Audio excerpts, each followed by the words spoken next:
Hello, everybody, and welcome back to another episode of Idiot Squad Plus One. Today, I am not your dungeon master. That's right. Whoa, weirdness here. No, today, actually, I'm actually a player. I'm a player, and Emma is the dungeon master, and she has decided to paint me a word picture, and is using this session as sort of a dev session for Tallian. And since Tallian is a DM PC, I don't really plan on developing them very much. So this kind of just gives us an opportunity to play around with that and to flesh out a character that I actually really like and won't really get much of a chance to do much with. So thank you ahead of time. I'm so excited. I'm so very frightened, but so excited. Oh, one hello. Blah, blah, blah. I'm not talking much today, so I apparently stole I've your thrown DM myself voice. I'm off. sorry. I'm not talking much today, so I guess I didn't think to like warm myself up. A couple housekeeping notes.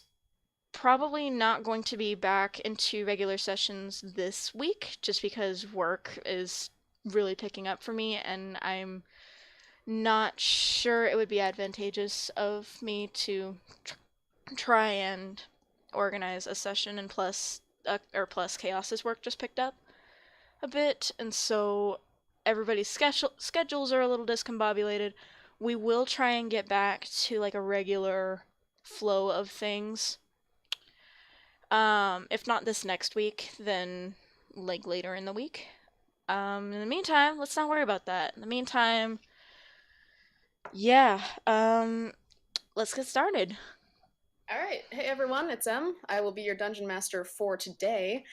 And this is actually my first time DMing, like, ever. So it's also my first time using Roll20 as a DM. So I'm just going to apologize in advance.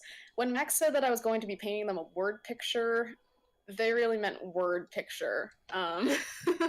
Everything you're going to see here, just use your imagination. Um, so, all right, getting on to the actual session here. Woo!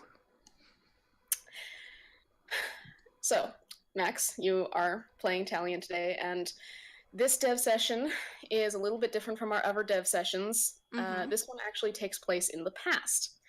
This is I was not before. informed of this. I'm just kidding. Yeah, I'm just springing you. I'm just springing this on you now. No. Okay, so this is before the Idiot Squad plus one was formed in any way, shape, or form. Tallian is soloing, and there's a little bit of a backstory behind that. So, where our story begins, it has been about 2 weeks since the death of your beloved wife, Kylan. Okay. You have fled your original elven home and all Right. the people you've known for your entire life, and this, coupled with the fact that you haven't really gotten the chance to mourn, I expect is probably taking a pretty big toll on you. Yeah, I would say so. Tallian's village is pretty not very emotionally connected, I guess. Is the best way to put it. It's slightly emotionally stunted, I think. Don't I really provide much chance to mourn or grieve or do much else than just kind of hunt and survive and I I will say this: Tallian's skills that they've acquired over hmm their lifetime have been very useful. I mean, everyone knows you don't really want to go wandering around aimlessly in the forest by yourself, but so far hmm it's been pretty smooth sailing. You started off moving kind of fast, just kind of getting away from things, and now that you've slowed down your pace a bit, I'm gonna be honest with you, you aren't entirely sure where you are.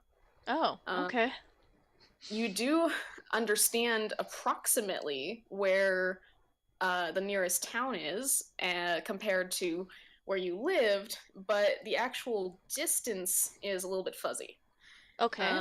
Especially since you've probably been in a little bit of a depression fog lately. Yeah. So you basically you've just left camp and it oh boy, how do I explain this? So mapping this out for you a little bit, there is a river Okay. that flows um, approximately sort of at a diagonal angle to the town that you know is fairly close by. Okay. Um, you have a couple options here. Okay. Depending on how quickly you want to get there, you could either head east and um, sort of take the most direct route to the town. You could head down toward the river a little bit first. Um, or I mean, I did give you this option. You could actually head back up toward your hometown basically, but I wouldn't recommend it. Um, let me think. Do I have any, like, a timetable on me? Do I have to be in a certain place at a certain time for a job, or am I just kind of vision questing, trying to kind of gather myself? I think at this point, your goal is probably. I mean, I know that when we were talking about the characters, you mentioned that Kylan wanted to travel at one point, Mm-hmm. and I expect that that might be running through Tallian's mind at the moment. So if you want to hang out a little bit, I did make this so you could spend a little like you could spend like a couple nights, quote unquote nights in the forest. But I guess that would really depend on how willing you are to interact with other people right now. Um, how recent is this again? I'm, I'm, Uh, s- Give or take, let's say about 11 days. Let's say 11 days since you left home, and I'd say at least 3 of those have been kind of aimless wandering. okay. Yeah, that would track. Okay. Um, I'm gonna tell you, I'm not sure that Tallian would be, like, very talkative, but Okay. Yeah. I think at this point they're still kind of just meandering to some form of connection or some form of life because um mm, I don't know, I think that being alone for too long would kind of start to weigh down a little bit. And I Yeah, that makes sense, definitely. yeah, it's, if nothing else, just to, like, see, hey, there are other people in this world. It's not just a big lonely open wilderness kind of thing, you know what I mean? Yeah, I get you. Like, so do you want to kind of maybe take like the long route over there, or Um like, it's up to you. um yeah, why not take the long road? Kylan would have wanted it like this. Okay. All She right. always liked the back I like roads. it. We're in character here.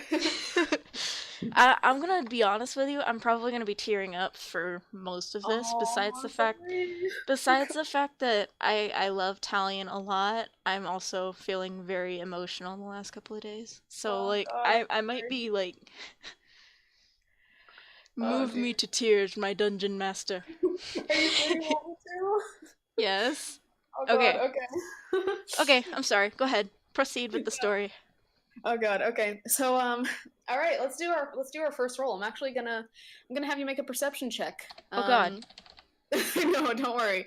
Um, there's let's just say the path splits a little bit here, and there are kind of two long routes. One of them a little bit closer to the river. One of them a little bit, more of a circle. Oh, 18. Nice. Yeah. That's a 18 plus. Um. That's an.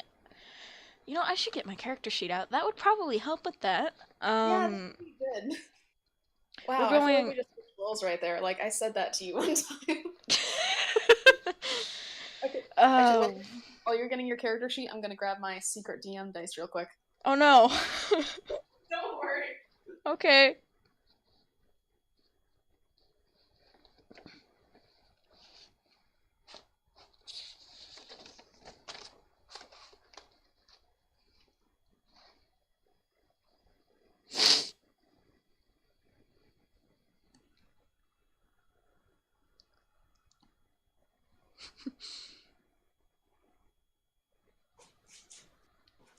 Okay, we're back. I've got the Hellaby dice bag.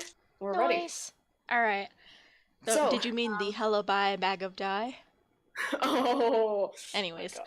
uh, that So, was an 18 plus 8 for whoa, which dude, is okay. math. Alright, Which so is that's math. Hang on. 26. Yeah, that seems right.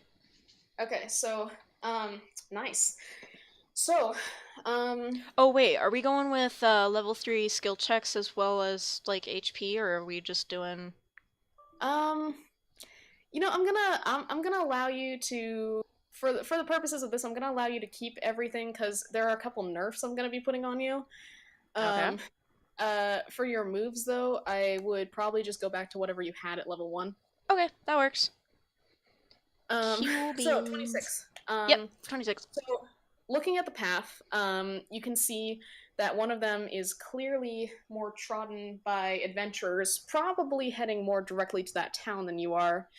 There's, some hoof prints and the occasional little scattered toothpick or whatever. Mm-hmm. Um, there's another path that branches off of it slightly, and it's more of a off the trail kind of thing, but clearly walked by some people.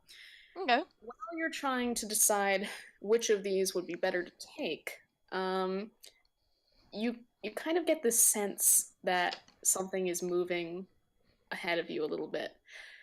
Um, your skills from living in a forest your entire life have Mm-hmm. definitely taught you how to tell when something is trying to be quiet, Okay. and you kind of get the feeling that despite how well worn the main path is, it hasn't been walked in a while, and there are things around there. So if you'd Okay. like, Can I do a nature check to? absolutely. Okay.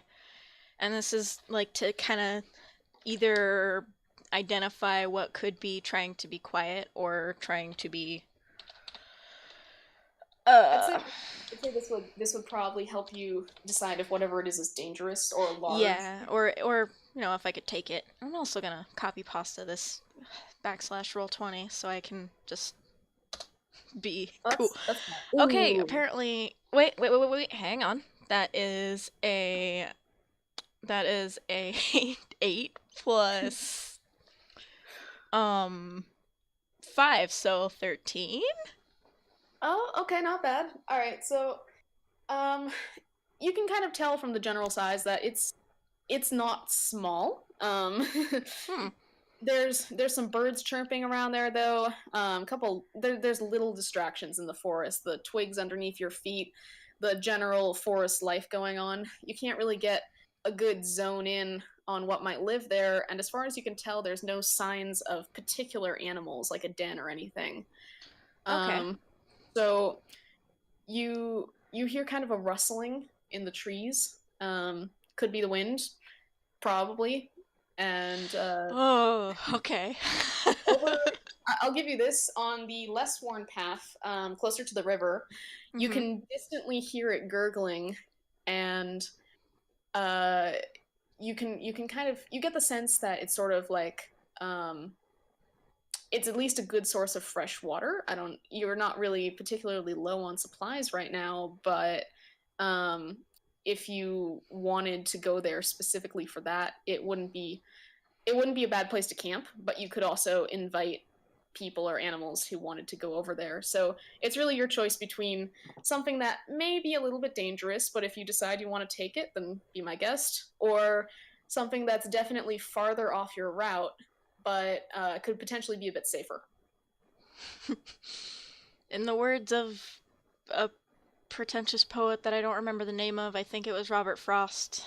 The I took the path less traveled by, and that has made all the difference. And All also, right. if like anybody knows Tallian at all from our sessions, they're they're they're God, hip to true. some Okay. danger. All right, So DM decision right here. Every opportunity that they have, they are climbing on logs and swinging from trees. well, absolutely. That's just a character decision, Em. Which I don't think we've ever actually explained. I think we just jumped right into that before. Our first session that before we even started recording these, for some reason I couldn't rearrange my token for Tallian so that they weren't standing on the table instead of sitting in a chair. And so we basically just made it like Canon. Idiot Squad lore that they're constantly either Bill Rikering left and right with like doing the captain's pose, or like just squatted and ready to go on top of a table or chair or something. It's so yeah, there's some reasonable explanation as to that. Anyways, I'm sorry. Go ahead. No problem. So, okay, so we're heading over. So you clear up your camp, Mm-hmm. you pack up all your stuff, take a swig of water, and head out on the road less traveled. So we're gonna bring you over to my terrible drawing. Is Oh this even the hush. right page?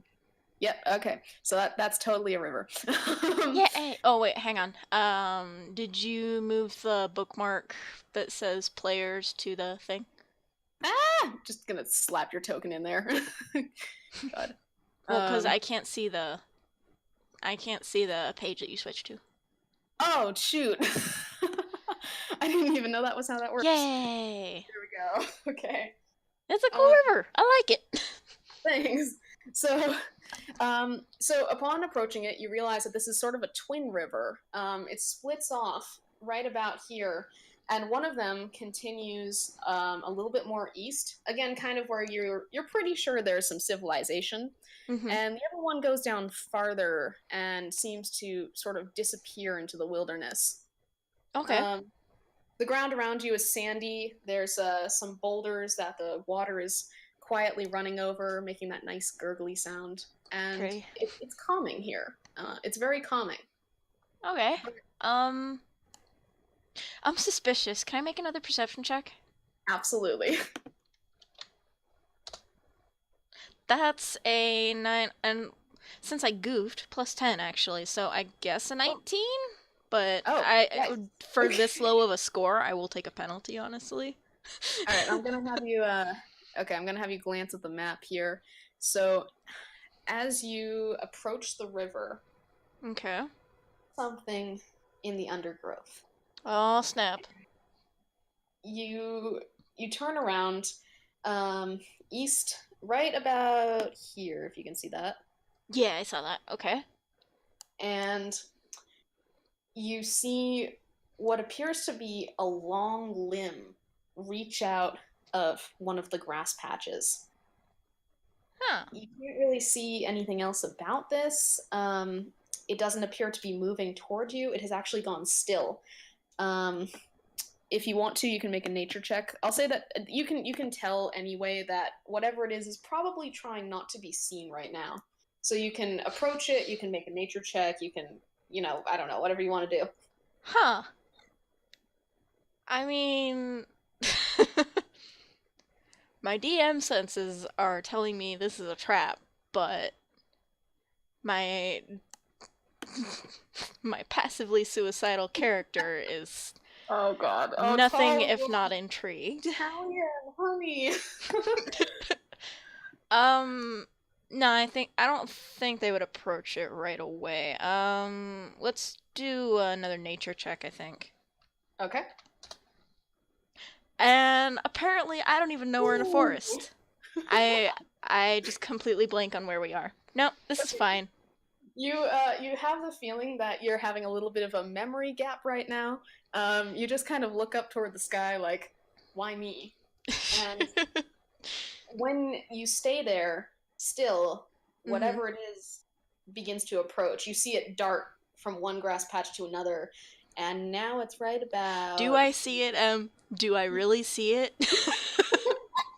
Okay. Because I think the dice In the would tell back me of your otherwise. mind, in the What? back of your mind, you have this odd sense that you're forgetting something important, but you just don't know.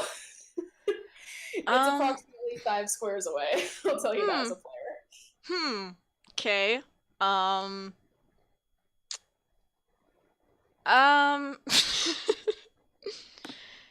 I think I think Tallian would probably approach the river if they weren't did well, honestly.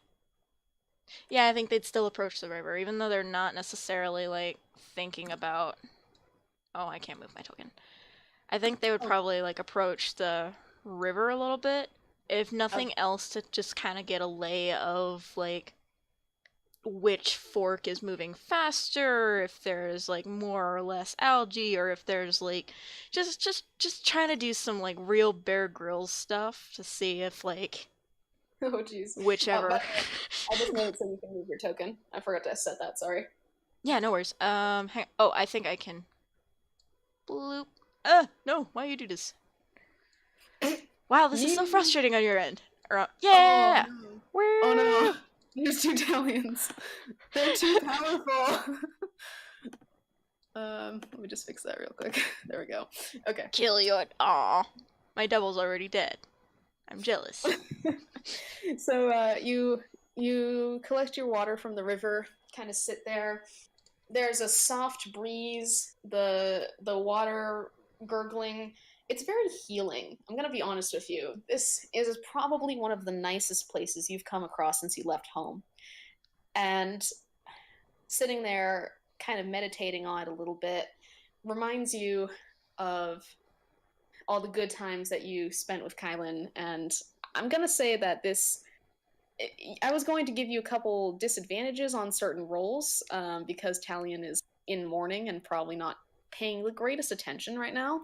Yeah, Um, I'd say they're probably more than a little distracted, just because, like I said earlier, they're. I don't think Tallian would be particularly used to these new emotions that they're experiencing. They haven't had to deal with grief like they've dealt with death before because they're they're still a hunter. They're still oh, kind of a warrior kind of thing, but it's been different, you know?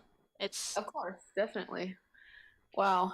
Um, yeah. Wow. it's I'm it's sorry. I'm just loving this insight onto how Tallian's feeling right now. uh, TLDR, it's far whatever death they've experienced, it's far different than what they've experienced most recently. I'm gonna say that see, no one's gonna get this except for you yet, but I'm going to say that sitting by the river, looking out onto the way that the sunlight bounces off the water, and just kind of reflecting on where you are right now, you feel a little bit of a warmth on your chest, kind of almost like someone's put their hand there, Oh and god. it feels nice. It feels like those moments when you're depressed and something kind of takes you out of it for a second and you know it's not going to last, but you just kind of forget about that for the moment and just appreciate the fact that you're feeling it.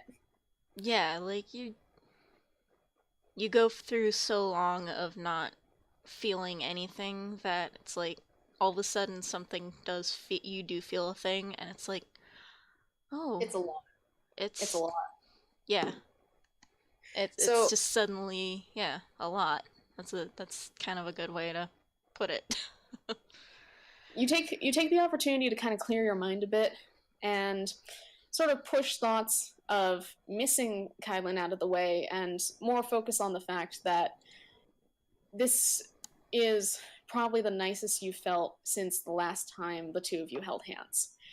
And it's a good moment. And I'm gonna actually take away that disadvantage on the rolls I was gonna give you for a couple turns at least. Jesus. Okay. However, as you're sitting there, you get a little bit of warning in the form of the sound of some of the loose shale around the river moving, as though something has disturbed it. But you don't, if not for your hunter instincts, you probably wouldn't have noticed it at all. Okay. I get to my feet and put a hand to my bow. All right, so as you begin to draw your weapon. Ooh. Boy, that Ooh. makes me nervous. Okay, Oh go no, ahead. it's not. No, it's not you. It's I just got the second nat one of the session. Oh, boy. So No, you're doing secret DM rolls. You can lie and say you got something good. oh yeah, no, it was totally a nat 20 plus one. God.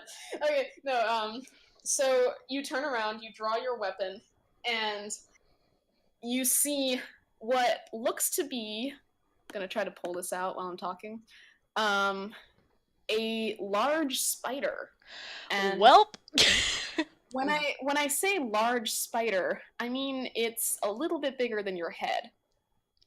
Huh. Its I don't legs like are that. about as long as your arrows, and it's dark brown. It kind of looks like an oversized tarantula with like spindly legs. And Gross. and I can't find the freaking token. Also, I'm sorry, I have to laugh. I was literally just talking about spiders and tarantulas with another friend, and it's Oh boy. all horrifying experiences. So it's like, well, okay. Well, So not like this horrifying. thing It's just my was dad. But sorry, go uh, ahead. This thing was.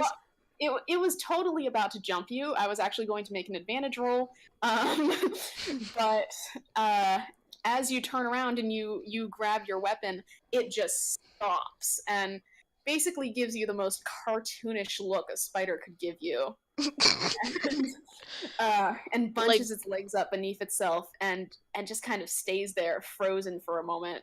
Um, I would say that if you want to do anything with this, run, attack it, whatever, this would probably be your best chance. um, you know what? I think that Tallian would probably lobby a warning shot, like next to it, just to kind of like go away. Sweet. I don't. You're not worth it, or Sweet. not. You're not worth it, but like, I'm depressed. Leave me. pretty much. It's like, well, come on, bro. I don't. This isn't gonna help either of us. So, because I'm a little bit of a doofus, I didn't grab. That's Oh, okay. I rolled there like it a is. nat one on making a not a on a Found it. miss. So I mean, does that count as a good?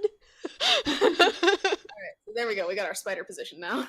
Where? I'm gonna rotate you around too. There we go. There we go. Oh, I was about to do it. Never mind.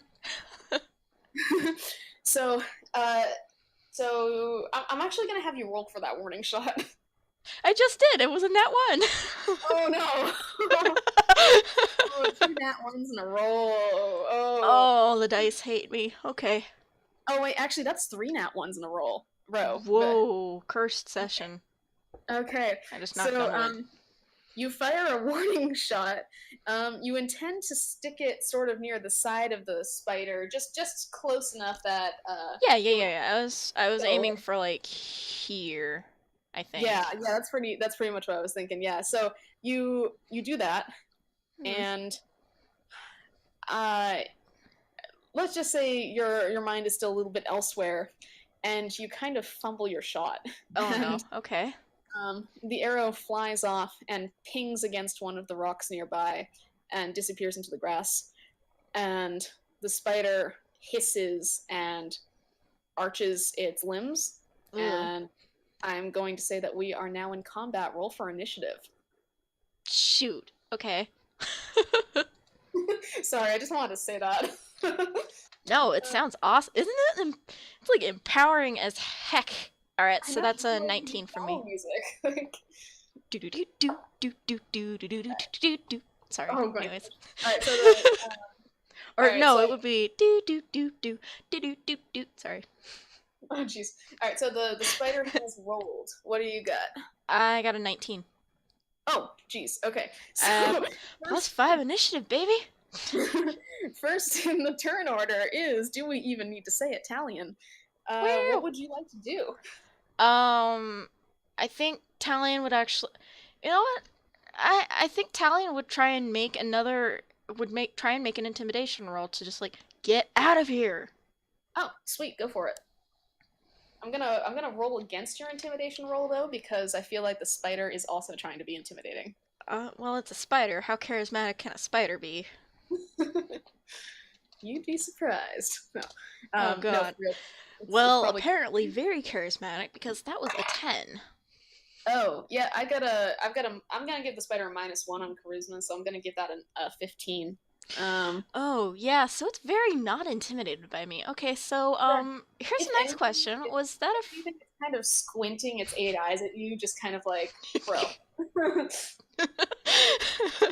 what what were you hoping to accomplish from this? Okay, so next question. Was that a free action, or, I'm gonna was allow that that... as a free action for this time because I feel like you were already kind of entering combat mode. Okay, okay, is it, like, right there? Is it 10 feet apart, or 10 feet away from me? Yeah, it's actually Roll20 can tell me. Yeah, it's right about 10 feet away from you. Okay, um... I feel like we should note that we found out in the first unrecorded sessions when it was just Max and I regularly that Tallian does not do well in close up combat. Yeah, no, not so much.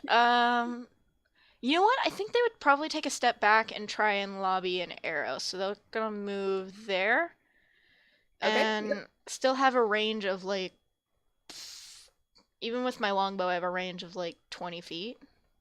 So that should be ample, I think. All right. I'm gonna. Yeah, Yeah, that's still good. I've got an armor class in mind for that. So just give it a roll against this armor class first. I roll a. You know what? Roll a d6. You've got a pretty good chance of piercing this, but. Well, let's find out first. Ooh. There's nothing I'm gonna add to that to be. Yeah, no. Um. Maybe I should have Okay. just taken the damage. Hmm. Okay. So you fire your arrow, and the spider whips its front hands upward, and it actually grabs the arrow. Oh, Um, oh this gosh. thing is Okay. very fast, and I'm assuming your turn's over. Yeah. My It turn's over. it takes its opportunity to scuttle very close to you. Hmm. Um, Okay. and Hey, get down. um, Sorry. Dolly decided she wanted to join me on the desk. no, I'm sorry. I thought you were talking to the spider. That too. Get out of here. Yeah, that's Tallian in character. You're in character right now. I'm sorry. Absolutely. Absolute. You know what? I'm always in character. This Max is become Tallian. is. We are So, all become Tallian. so the spider runs up to you. I guess I'm gonna try to fight. What's your armor class? My armor class is it's a 19, but I'm gonna say it's a 17 for this. All right, I'm gonna roll against your armor class then. Okay. Do it, coward. Ooh, okay. So the spider goes up against you, and it tries to leap on you, but maybe this thing's never really seen travelers before. I expect spiders don't have that long a lifespan, Yeah. because it climbs up your chest, and perhaps thinking that it could do some throat damage, it tries to bite down right on. I'm assuming you've got some light armor on. Yeah, enough. I think it's just basic leather armor. Yeah, so it tries to bite down right on the leather, and its mandibles kind of tear up the top a little bit, but it's not really doing much damage to you because, as far as you can tell, it can't distinguish between your clothes and your flesh. Huh. Okay. Um. uh. First off, get that thing off of me. Oh my god, no. I think where it came from, or so help me. OOC here, I had like a visceral reaction to the thought of this huge spider crawling on me, Oh, and it geez, just, I'm so sorry. oh, gross. I don't like that. Probably should have asked about like arachnophobia or something. Before, No, no, no, right? no, no, no. I don't have arachnophobia. I just hate spiders. I just strongly dislike spiders. We get like the gross hobo spiders and things out here, so it's like the slightest tickle against your foot is, am I This going spider to die? actually Maybe. fairly nice. It's a well dressed spider. It it just got a new job actually, so it looks Good for him. Good for the spider. yeah, good for him. So Too bad I'm gonna kill this fool because he wouldn't go away. oh, I'm going to try. I'm going to try and number one get him off my chest. Get this fool off my chest, and then since I'm in close combat, I'm gonna try and slash him with my scimitar. okay. So Which, oh yeah, I have a melee weapon. What? I keep forgetting I oh, have that. all right. So roll against its armor class, and then do whatever attack rolls you need to. Okay. If you assuming you hit, That's a that's a that's six. believe it or not, that is still high enough. Really? That was a Actually, six. yeah. Last time I decided that the whole D6 thing wasn't really gonna make sense. So this is pretty much equivalent to. Trust me, this thing is not armored. Well, yeah. I mean, it's a spider. It's not. I imagine it's not much. And that gets 6 damage then. Nice. Okay. Oh, I take that back. It's actually 6 + 4 for my proficiency bonus. Ooh. Okay. That spider is more than bloodied. Ooh. Okay. You uh you just slash it, and it doesn't bleed a whole lot. I mean, it's a spider. I don't think spiders don't have blood. Anyways, but But yeah. it does kind of hiss at you, kind of like a kind of noise. And listen, half this campaign is just an excuse for me to make animal noises. Do it, dude. And it is flung away from you. It lands on the ground. I'm gonna say about 3 tiles away. Okay. And it does not look good. Okay.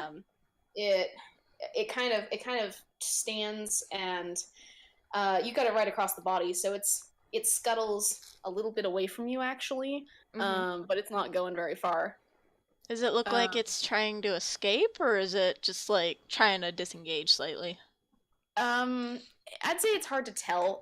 Whatever it is, it's definitely trying to get away from you at this moment because it did not plan on that coming from the person with a bow 10 feet away who missed. Okay. Sorry. Okay.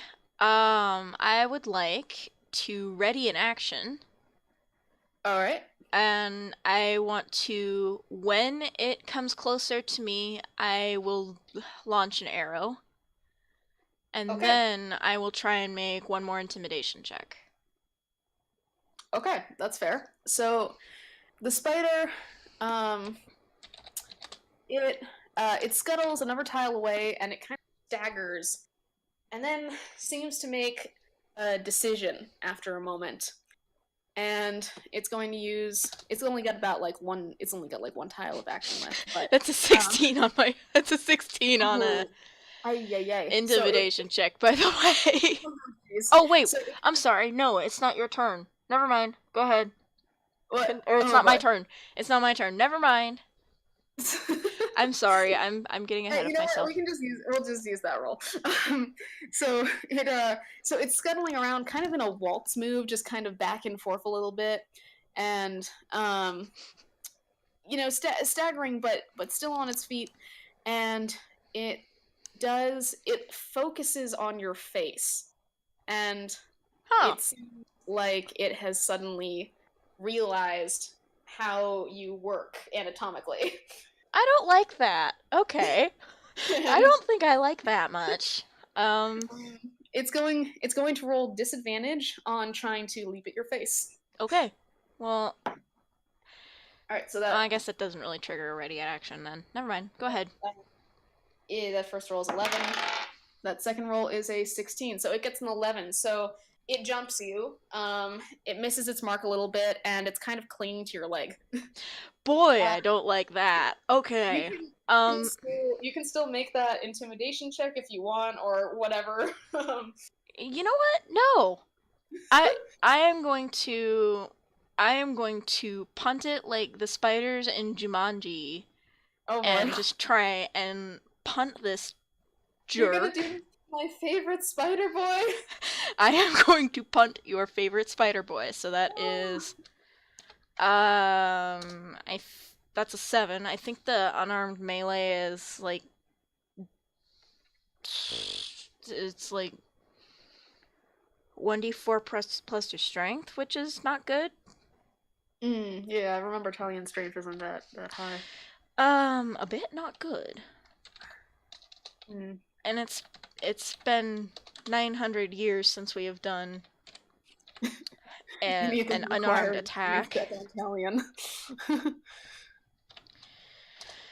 It has been. Oh, and that's okay because that's a 4. Alright.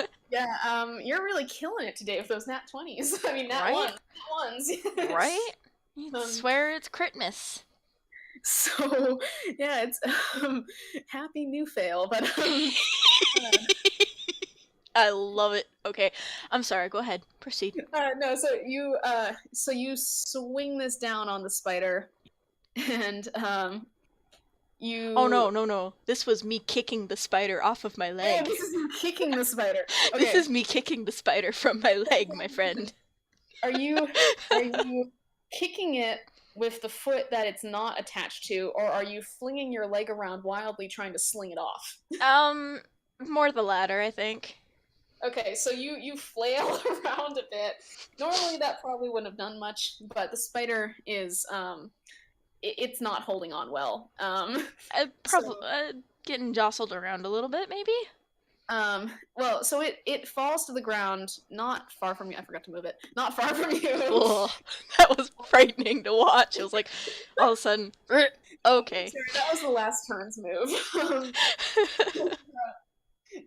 So it falls on the ground. It's just kind of laying there on its back, kind of clacking its mandibles at you. You get the sense that the fight is pretty much over for this thing. It's kind of up to you what you want to do next.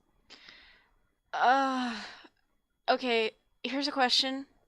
Because I think Tallian is kind of like not wanting to think about death and killing things right now. Is like if I leave it, is it going to like suffer and die? Or suffer while it dies? Or will it probably crawl off to a hole and nurse itself back to health? You know what? I'm gonna have you make a perception check on that. Oh, okay. A 16? Okay. All right, so that's good enough that I'm going to tell you that there's a good chance that this thing will die on its own, but Okay. you giving it a once over at this close proximity without worrying about it being on your face, you can tell that it's a lot hardier than it looks. I mean, you hit it with a scimitar pretty hard, and it's still going. Mm-hmm. Um, and you taking a closer look, you realize that it has multiple layers of skin over it, almost its own sort of form of shedding spider armor. Okay, so So thinking on this, you realize that there's a good chance that this thing will die, but there's also a chance that it will be able to recover and sort of crawl away and shed off all this damage. um hmm. I make the worst D&D murder hobo apparently because I mean, a throwback to that unrecorded session, sadly unrecorded, where we scared away wolves instead of killing them by convincing them that we were furries.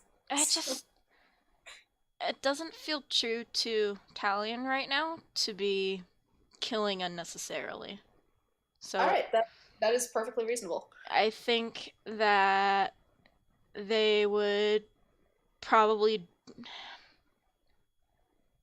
they probably like sprinkle some of the healing water over the spider and just kind of be walking away. Not like turning the back to it kind of thing, but like just kind of keeping it in their peripheral like you've learned your So lesson. as you walk away from the spider, it it kind of flails around a little bit and then gets its footing and flips itself back over. And you tense a little bit because, it's on its feet now. Mm-hmm. But it stands there for a second and slowly scuttles away sort of backwards from you, just kind of hissing a little bit, just like, Yeah, just um kind of doing that weird spider walk where they like have their front little exactly. legs in the air, like I'm fierce. Rawr. Exactly. And it's almost adorable, if it wasn't just on your face. and Oh yeah, that's less and adorable. watching it walk away, you it suddenly hits you that, on some kind of metaphorical level, you feel good about what you did, because the spider feels a little bit like you at the moment. Um, it's injured, but it's crawling away, and it's most likely going to find a nice place to hunker down away from everyone until it feels better. And um, you kind of feel good about the fact that it has a chance to recover, and you gave it that chance. Um, That's beautiful. What the hell? so That's beautiful. sorry, I saw an opportunity, and No, do not apologize. Dude, you're like killing it as a DM. oh gosh, thank I'm you. gonna stop you right now. Like, Yeah, we can't I'm. go up from here, so I need to stop. God, okay. I've reached DM. I can't. Uh, so Okay, so I'm you sorry. Go ahead. I didn't mean to interrupt. no, it's cool. So you walk away, and you and the spider can no longer see each other as you cross over a ridge, and you follow the river down to a different part of the forest, where we have to move your token into. Let's scoot you over here. Let's just say you're entering from the So you head east a little bit, and you're still kind of on a little bit of a roundabout path, but that encounter with the spider definitely directed you a little bit closer to the town. Okay. Um, I'd say you've got two options. There is a nice you can kind of see it in the distance. The forest is clearing out a bit, and there's not so many trees blocking your vision. And standing on the highest boulder that you can find, Of course. Mm-hmm. you you look over and you realize that very faintly in the horizon you can see smoke. Um, just not really a concerning amount, probably a sign of civilization. And a little bit before that, um, you can see this rocky area, kind of lots of boulders tilted on their sides, and probably the shale kind of rock. It's a little bit out of the way of the town, but you have the option of either going all night and making it into town, or you can stop off at that sort of rock area you see. That's a little bit. I'd say if you're heading east right now, it's sort of a little bit southeast. Um,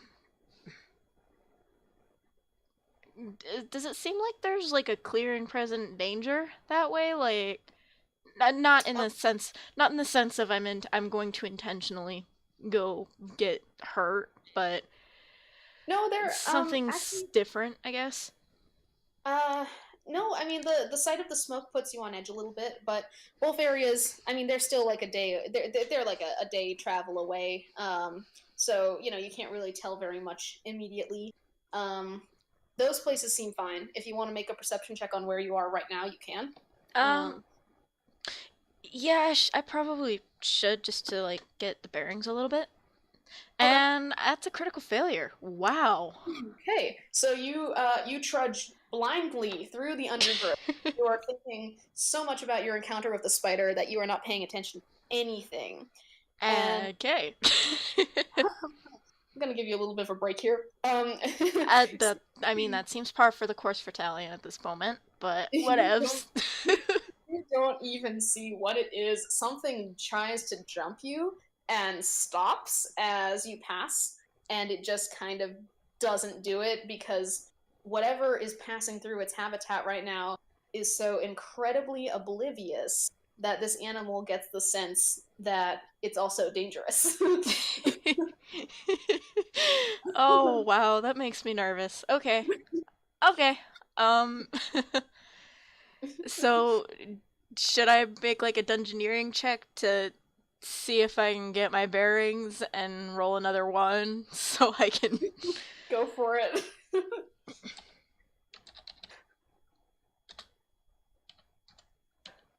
Oh, I could have just. I'm a fool. Okay. Oh, 15. 15. Okay. Okay, so you heading along, you can kind of get the sense that there are things watching you. An intimidation check might not be out of place here. Also, you can start to see a faint path. It could be a path that people have walked. It could also be, one of those little areas where a river went through. Now it's all Yeah, yeah, yeah. Like a gully or yeah, a yeah. So riverbed or whatever.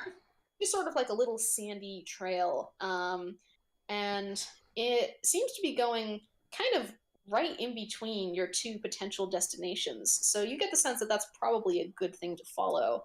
Um, and Okay.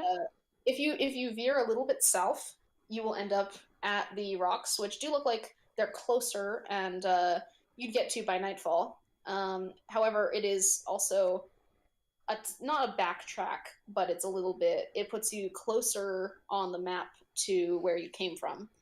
Um, Um, if you go to the town, I'm just gonna say you can estimate that you'll get there, but it'll be night and you'll be kind of tired. So up to you. um, I think I don't know that Talon would probably be ready to be encountering a lot of people that a town would kind of entail. Okay. So, you know what? Let's go check out the fire or the smoke and the Okay. implied fire. So that is pretty much en route to the town, but you you can kind of get the sense that maybe there's something going on sort of on the outskirts. So heading over there. Yikes, wrong button. Um, Oh, did you switch to a new screen? oh, yikes. Sorry, I did that ages ago and I just forgot to let you see it. No, you're good, dude. You're good. I've done the same thing like I don't look know how upon many look times. upon this page of texture for 2 seconds. And, It's fine, honestly, I don't care. so You're painting me fantastical word pictures. I'm perfectly okay with that. you travel pretty much all day, Mhm. and you don't encounter very much more. Oh, actually, backtracking a bit. Oh, Um, okay. I would say you do want to make an intimidation roll because you can tell that there are woodland creatures of the non-Snow White kind around. Oh, snap. Oh, nice! Woo! Nat 20. So Okay. basically all I need to do is I Italian like chomps the branch that they or the twig that they usually keep between their teeth and just kind of glare into Yeah, the yeah. frightening woods. I'm getting a Just hilarious and heck terrifying image off. right now. What? Italian looking around. I'm getting a hilarious and terrifying image of Italian looking around, just kind of like you want to go. and They just kind of chomp their twig and go heck off. you Except probably they got a use little bit the swear. What? of you probably got a little bit of spider hair still on you, and you spend most of the time that you are walking smoke that day with the broad-shouldered "I'm going to kill Captain America" kind of walk. I love it. Life goals. So your boots tramp the ground, your face is set and determined, your arrows are clacking against their quiver, and you are ready, man. So you get through with nothing bothering you, and it's almost dark, but you manage to get close enough to the source of the smoke that you can see that there is a blacksmith's forge. Um, and there's a man working there. He's he's basically on the outskirts of the town. If you look a little bit farther out, you can see the lights of people's houses turning on, and maybe a couple other small fires. But this is by far the warmest glow around, and it's also very smoky. And you you see him just working very steadfastly. He's definitely not going to hear you anytime soon. He's working on hammering something right now. He's a big, very broad-shouldered man, very muscular, and you get the sense watching him that he kind of enjoys what he does. He's moving with quite the pace, and while most may have packed up by now, he's still working as if he just started a new project an hour ago without any sign of stopping. So I'm going to give you the option to approach him or skirt around him or make camp somewhere nearby or whatever you want to do. Um, can I make a... I guess this would be a perception check to kind of see if I can get a feel for him, see if he's, like, Yeah, gonna that's it. think I'm a weird outsider, or... Well, I guess I wouldn't really be able to tell that, but, like, I guess know if this guy is gonna be cool, or if he's going to, like... If he seems like the kind of person that would turn a new person away. Absolutely. Go ahead and make that. Go ahead and make that perception check. 17. Apparently I can see into people's souls. Tallian, what's your alpha SC? Tallian has Soul. Twilight Vision as canon now. So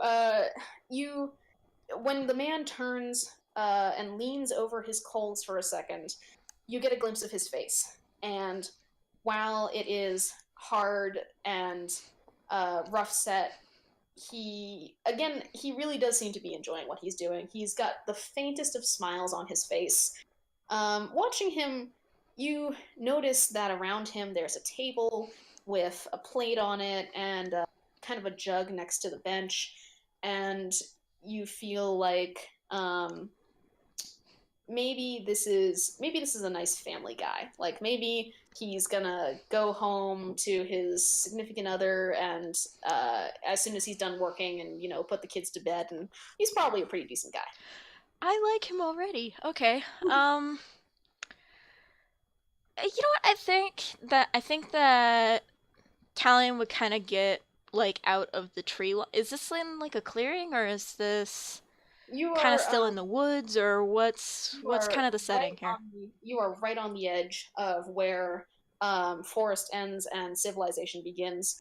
The ground around you is a little bit muddy, and it's beginning to get tramped up by multiple hoof prints. The forest is pretty much cleared out. The tree line is a little bit behind you, but there's still enough undergrowth that someone of your skill could probably hide in it. Okay. Like how far would you say between tree and this guy's earshot? Just estimate. He'd be able to actually, from his position, he's got all the light around him, so he probably can't see you very well because it's getting kind of dark out, and he probably can't hear you very well because of everything he's doing. So you could probably get pretty darn close before he'd be able to tell you're there. Oh, okay.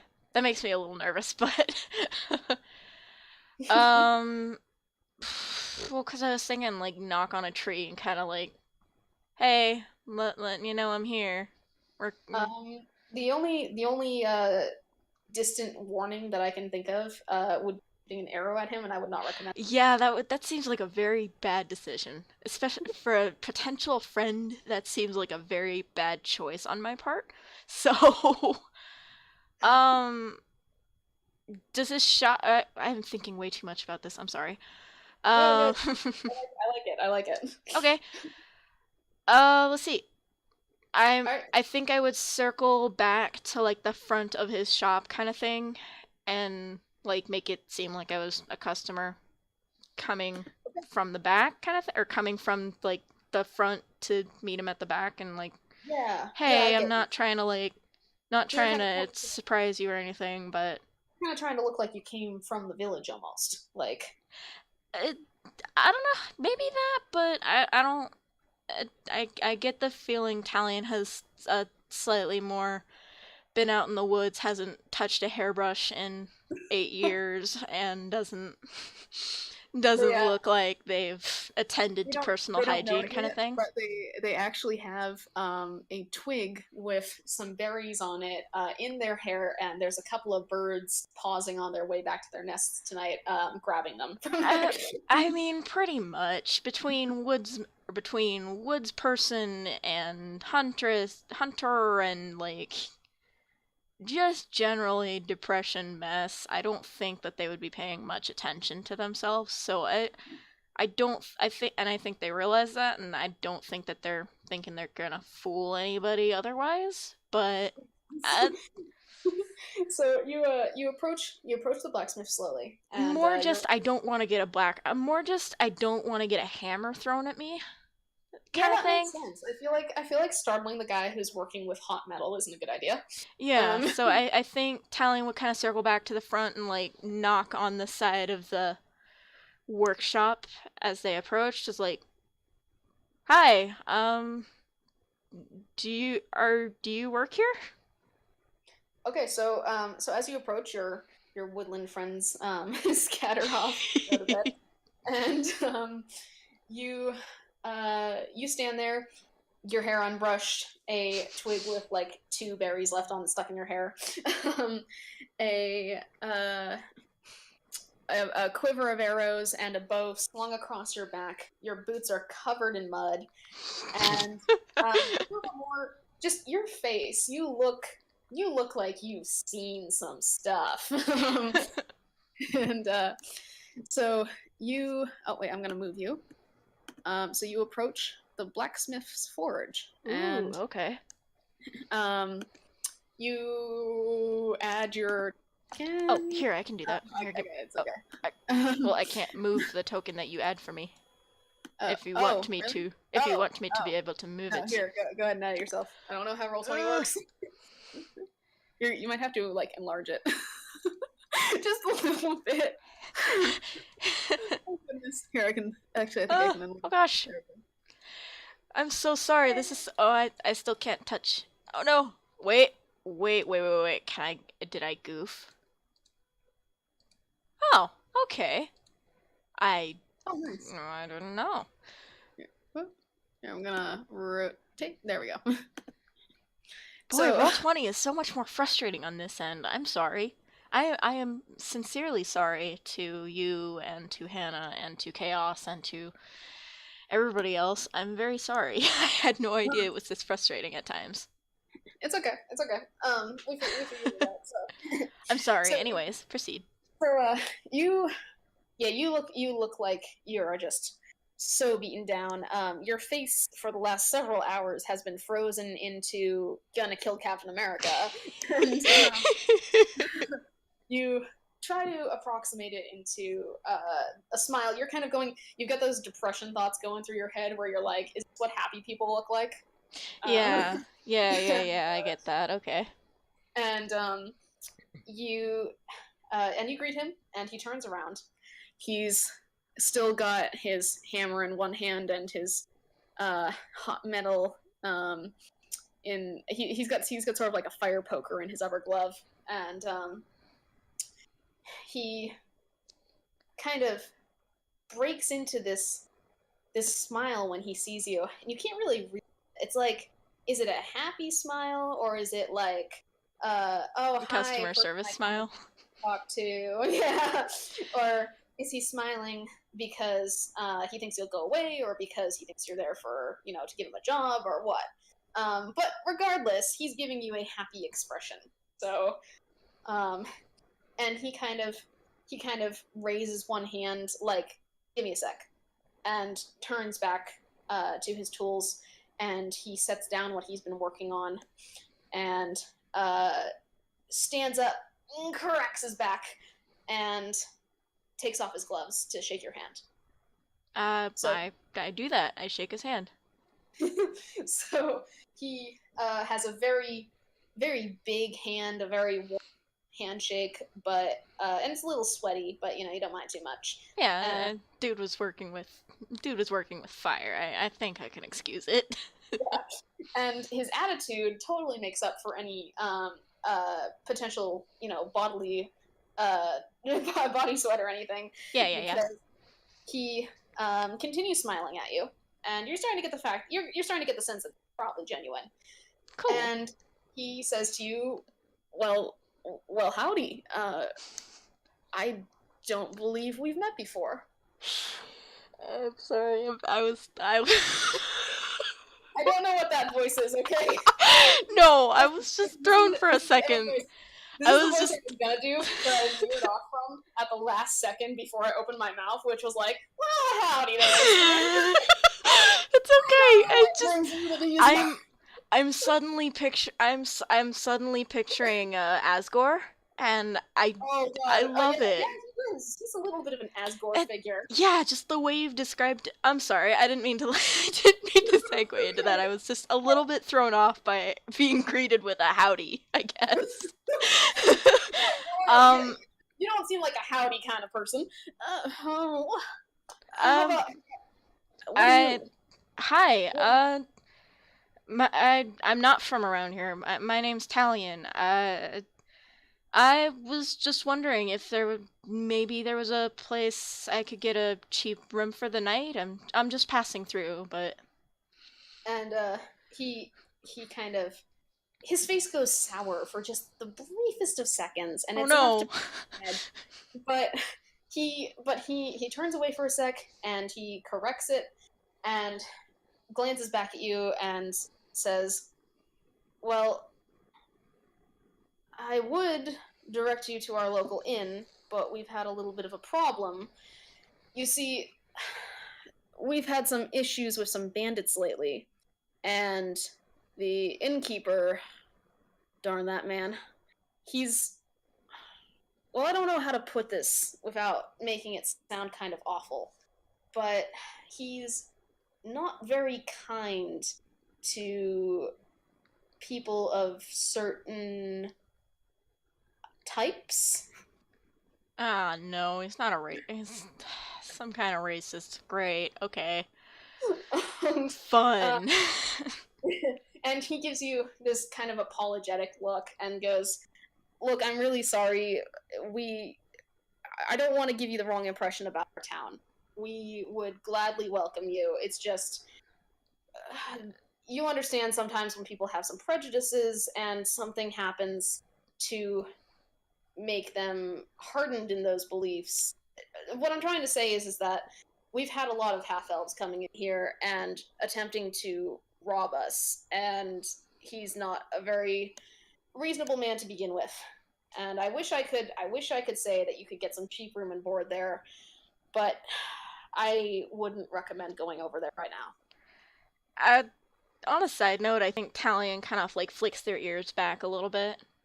Oh. Like, not in like an irritated way. Uh, kind of like, okay, you said something that was a little bit like, okay, but dude seems nice enough that they're just gonna blow it off.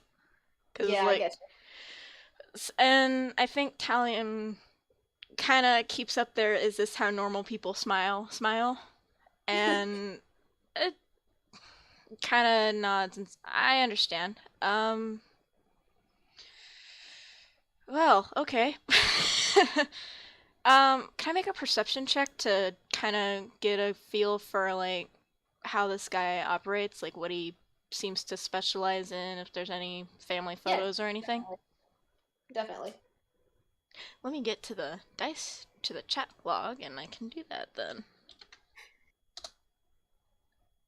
That's a 9 plus 10 for perception. Okay, so you can't tell you can't tell a lot of what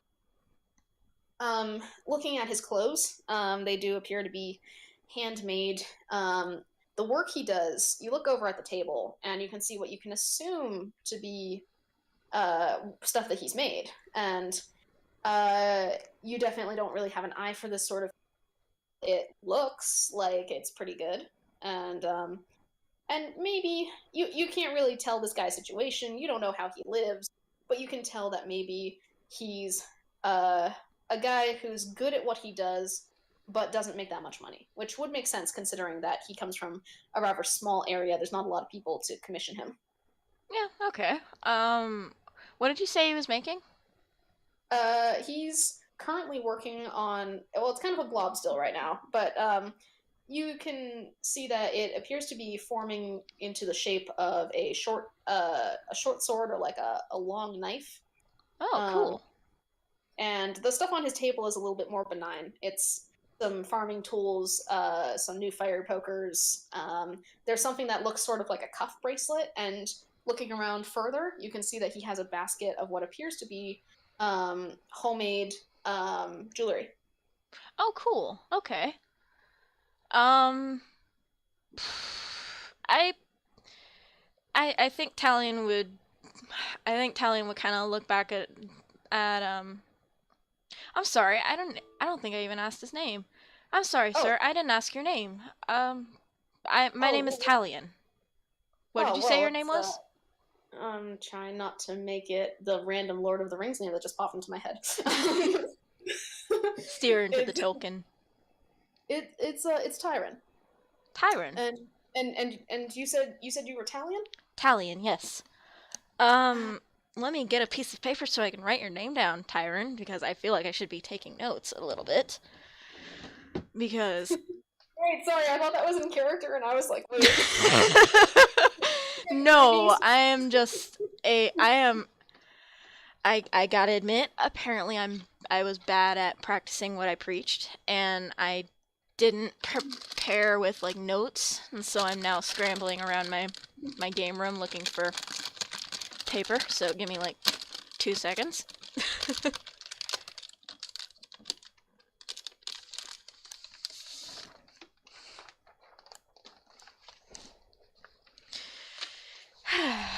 Anyways,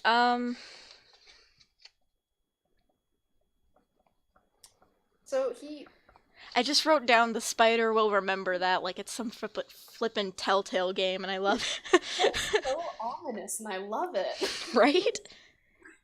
Spider What did you say the will blacksmith's name was? remember. Tyrant. So I'm kind of imagining that spelt like Tyren. Okay, cool. Um, So he kind of takes a deep breath and looks you up and down a little bit and says, um, "I I want to make you an offer, but I don't do these things for just anyone, you understand, and I'd like to get to know you a little bit better. So if you don't mind, sit with me for a second and tell me why you're traveling through here." um, I, th- truth be told, I think Tallian might be a little caught off guard by that. Like, they're used to people being kind to them, but like, family, not strangers, you know? Yeah, yeah. Um, I, but at the same time, I think they've also been traveling for a while, so it would probably be nice to, like, put their feet up for a little bit. Definitely. So, I think Tallian kind of looks Tyron over and is like, "Holy cow, is this gonna mug me?" No, he seems cool. Okay.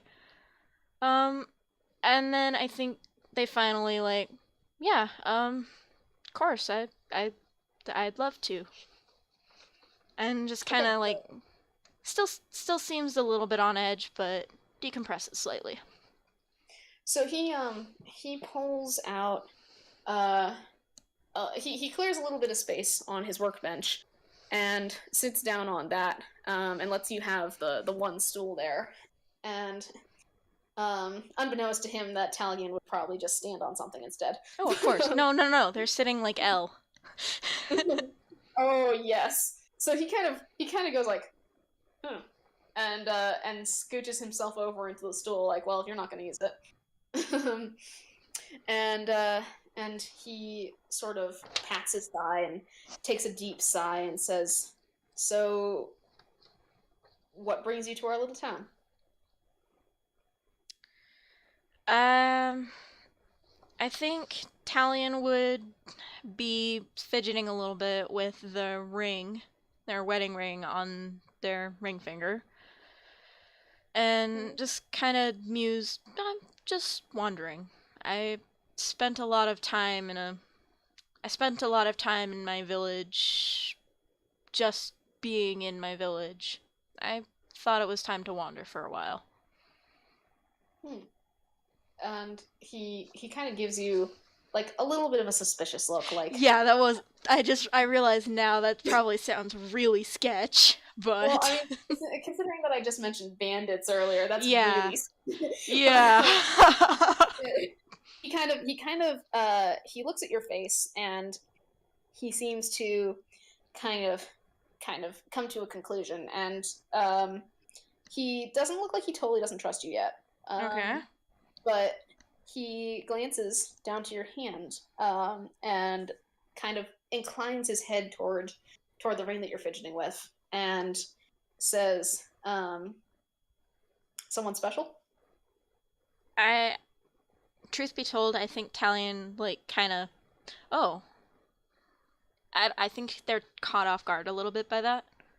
Yeah. Like they didn't really notice that they had been fidgeting before, and then smiles a little bit and it's like, yeah, she was very Aww. special, Aww. And the most he kind special. of, and he kind of opens his mouth, and it seems like he kind of notices right then the past tense, and he closes his mouth again. And you sit there in silence for a second. Wow, way to And make it weird, Tallian. no, and he stands up really suddenly, and it's almost like, oh geez, did I upset this guy or something? Mm-hmm. And is he done, you know? Yeah. and Do I need a book? and he walks to the back where that bucket of jewelry is, and after a little bit of rummaging around and just some of that nice sweet noise that like chains make and stuff when they're against each other, like small thin jewelry chains. um Yes. that's Yes, a queen. good stem right there. That's a good stem. That's Right. and, he goes, aha, and he pulls out a chain. It's about let's say about 20 inches long. It's thin. In this day and age, it's definitely a very fine make. It's not gossamer thin, but it looks like it took a lot of work. And he wraps it around his hand a couple times and brings it over, and he offers it out to you. And he says, adventuring, well, I'm a little bit clumsy, but I have lost my wedding ring so many times just going back and forth between my home and here. So if you'd like, you could put your ring on this, and I reckon you'd have a little bit of an easier time not losing it. And I think Tallian kind of looks between the ring and like looks back at or looks between the chain and then back at him and it's like, are you sure this looks very expensive. It looks like you put a lot of work into this. I couldn't possibly. I I couldn't possibly pay for this. And he says, "Yeah, well, you can pay me back tonight." And he It's and like, he kind of dude, I'm gonna stop you right here. no, no, Oh, Jesus. sorry, this is but, You're not really my cup of tea. okay, no, and after that awkward silence, he catches. I'm kidding. I'm kidding. No, I expect there was a pause there, even if you didn't say anything. And he catches a look at your face and quickly says, "Because I'm going to bring you back tonight." And this isn't coming out right. He kind of puts his fingers to his forehead and is like, "I'm rewording this."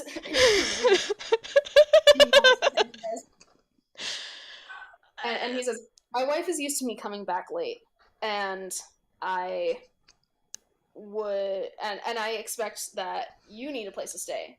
So if you would like, you are welcome to join us tonight in the guest room and pay us off by helping clean up the dishes. And if you throw in a little bit of help with washing the clothes, I will consider the debt for that chain completely paid off. I am. Wow. Okay. Um. Sorry, I'm like dragging you into this area. Oh, you cut out there. Hang on. M? We back? You cut out. Yeah. Are we here? Are we both here? Yes, sorry, the last thing I heard was, I'm sorry I'm, like, dragging you into this area. Yeah. Okay. Sorry. So I'm sorry about that. No, you're You good. you can make a different decision if you want to. It's not gonna make the campaign fall apart if you go someplace else. It's just No, I'm... Ba-da-ba-ba-ba, I'm loving this. I... I think... I think that Tallian is kind of, like, in the same kind of mindset as, like, I am right now. Not to get too real, get I've real, had man. Get kind of real. a I've had kind of a rough time the last few weeks. Gosh, yes. And I think like at this moment that a complete stranger who barely knows their name and like uh, that incredibly trusting for this kind of situation that they have described and like what has been going on in their town, it's to be trusted so thoroughly and like so I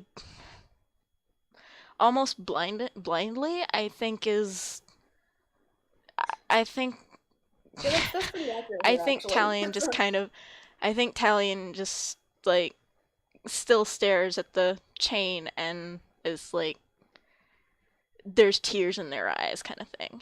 It's Aww. like this is they again hadn't really had this is also probably like the first real human contact that they've had since or the first comforting human contact that they've had since Kylan passed. Oh, jeez. Oh, okay. Sorry. So I think Tyron is probably like, holy cow, this person is just crying. Oh God, what have I done? Yeah. So he kind of coughs awkwardly and steps aside. He goes over to his forge and he starts setting everything up for the night, like he's just gonna leave.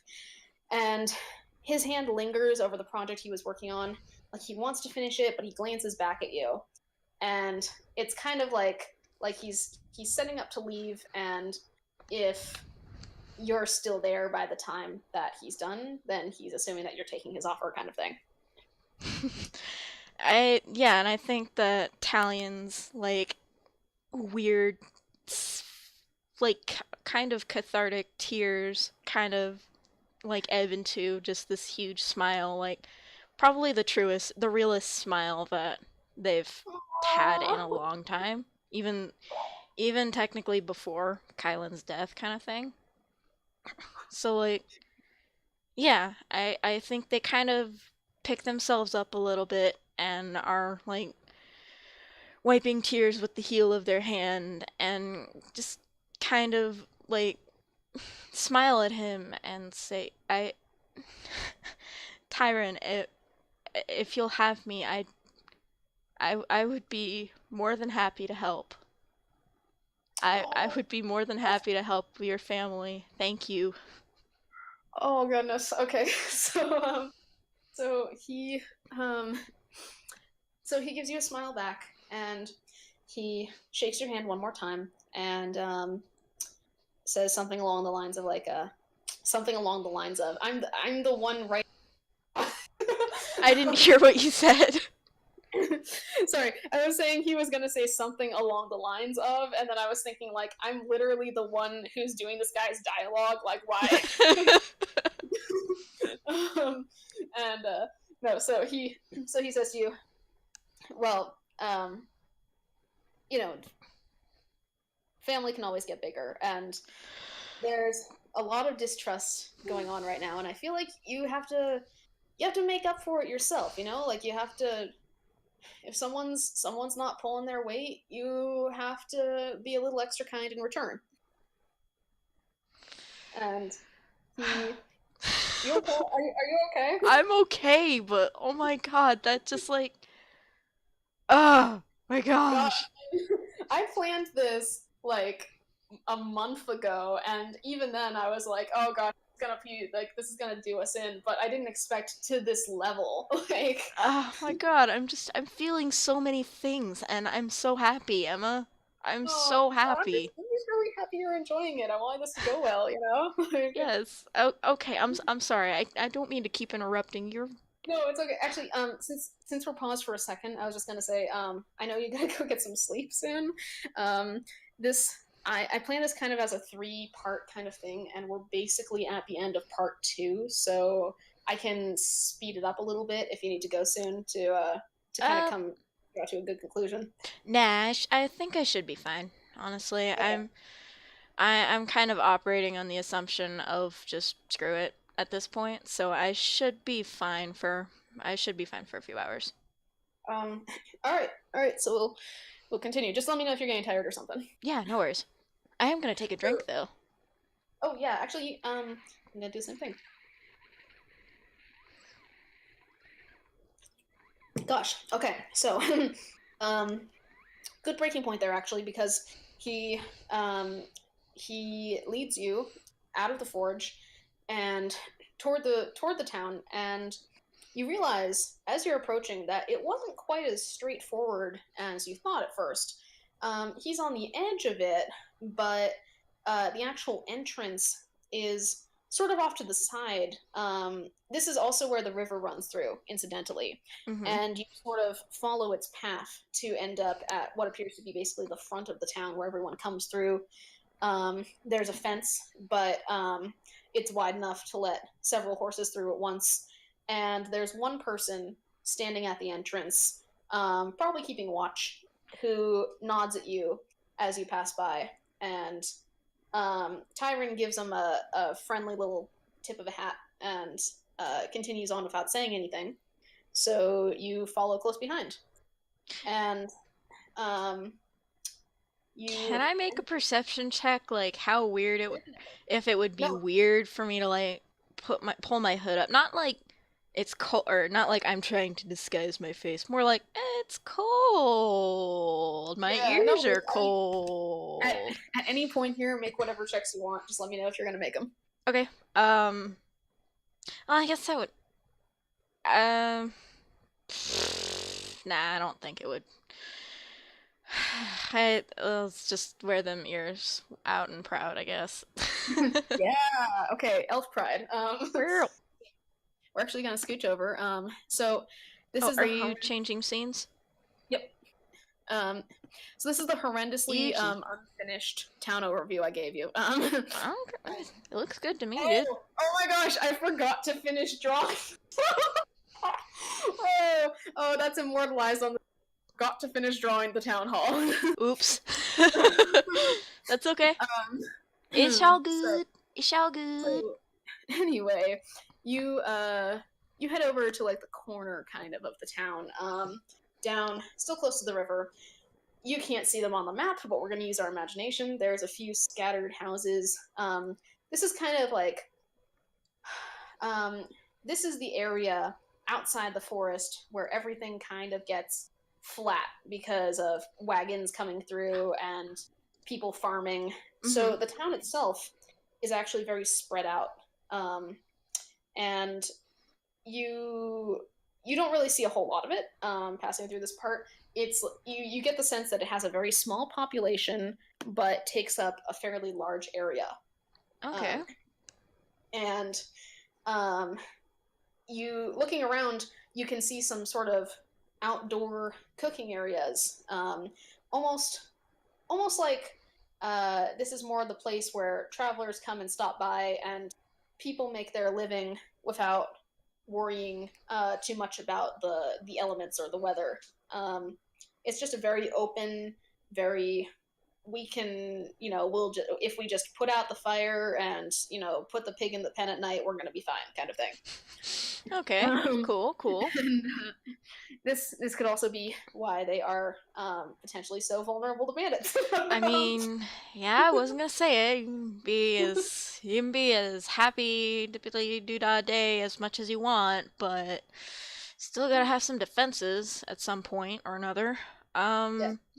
You do notice, this close to the edge of town, that there are a few more people who appear to be patrolling. They've got one lantern each and a simple sword at their hip. But you're taking a closer look. These guys look like they are fresh-faced teenagers. This place is not built for combat. They are entirely relying on the fact that if someone were to try to conquer them or whatever, they'd just be like, yep, okay. Aw. So Tyron leads you. Sorry for all this exposition. No, it's cool. So Tyron leads you to his house, which I did not have time to make a page for. And you get in there. I'm gonna stop me at any point for Tallian's reaction to make, but I'm gonna just kind of speed through this first bit here. Okay. You get there. He opens the door, and two kids run out. They look like they're maybe about 7 to 10 years in age each. And everyone looks really pleased to see him. It's dark now. All the lamps are on in the house, and you do end up meeting his wife. She's a lovely woman. Gotta come up with a name real quick. Her name is Mina, and she is. We're going high fantasy here. Hi. Everyone has like vowel names. And she's a little bit surprised. This is the part where we're going to slow down and get back into character here. She's a little bit surprised to see you, and she is even more surprised to see that you are an elf. Looking at the people who populate this town that you saw as you were going by, you get the sense that it is very human and halfling populated. Why are they racist against elves and not against halflings? I mean, come on. I'm just kidding. I'm kidding. Well, you will find out.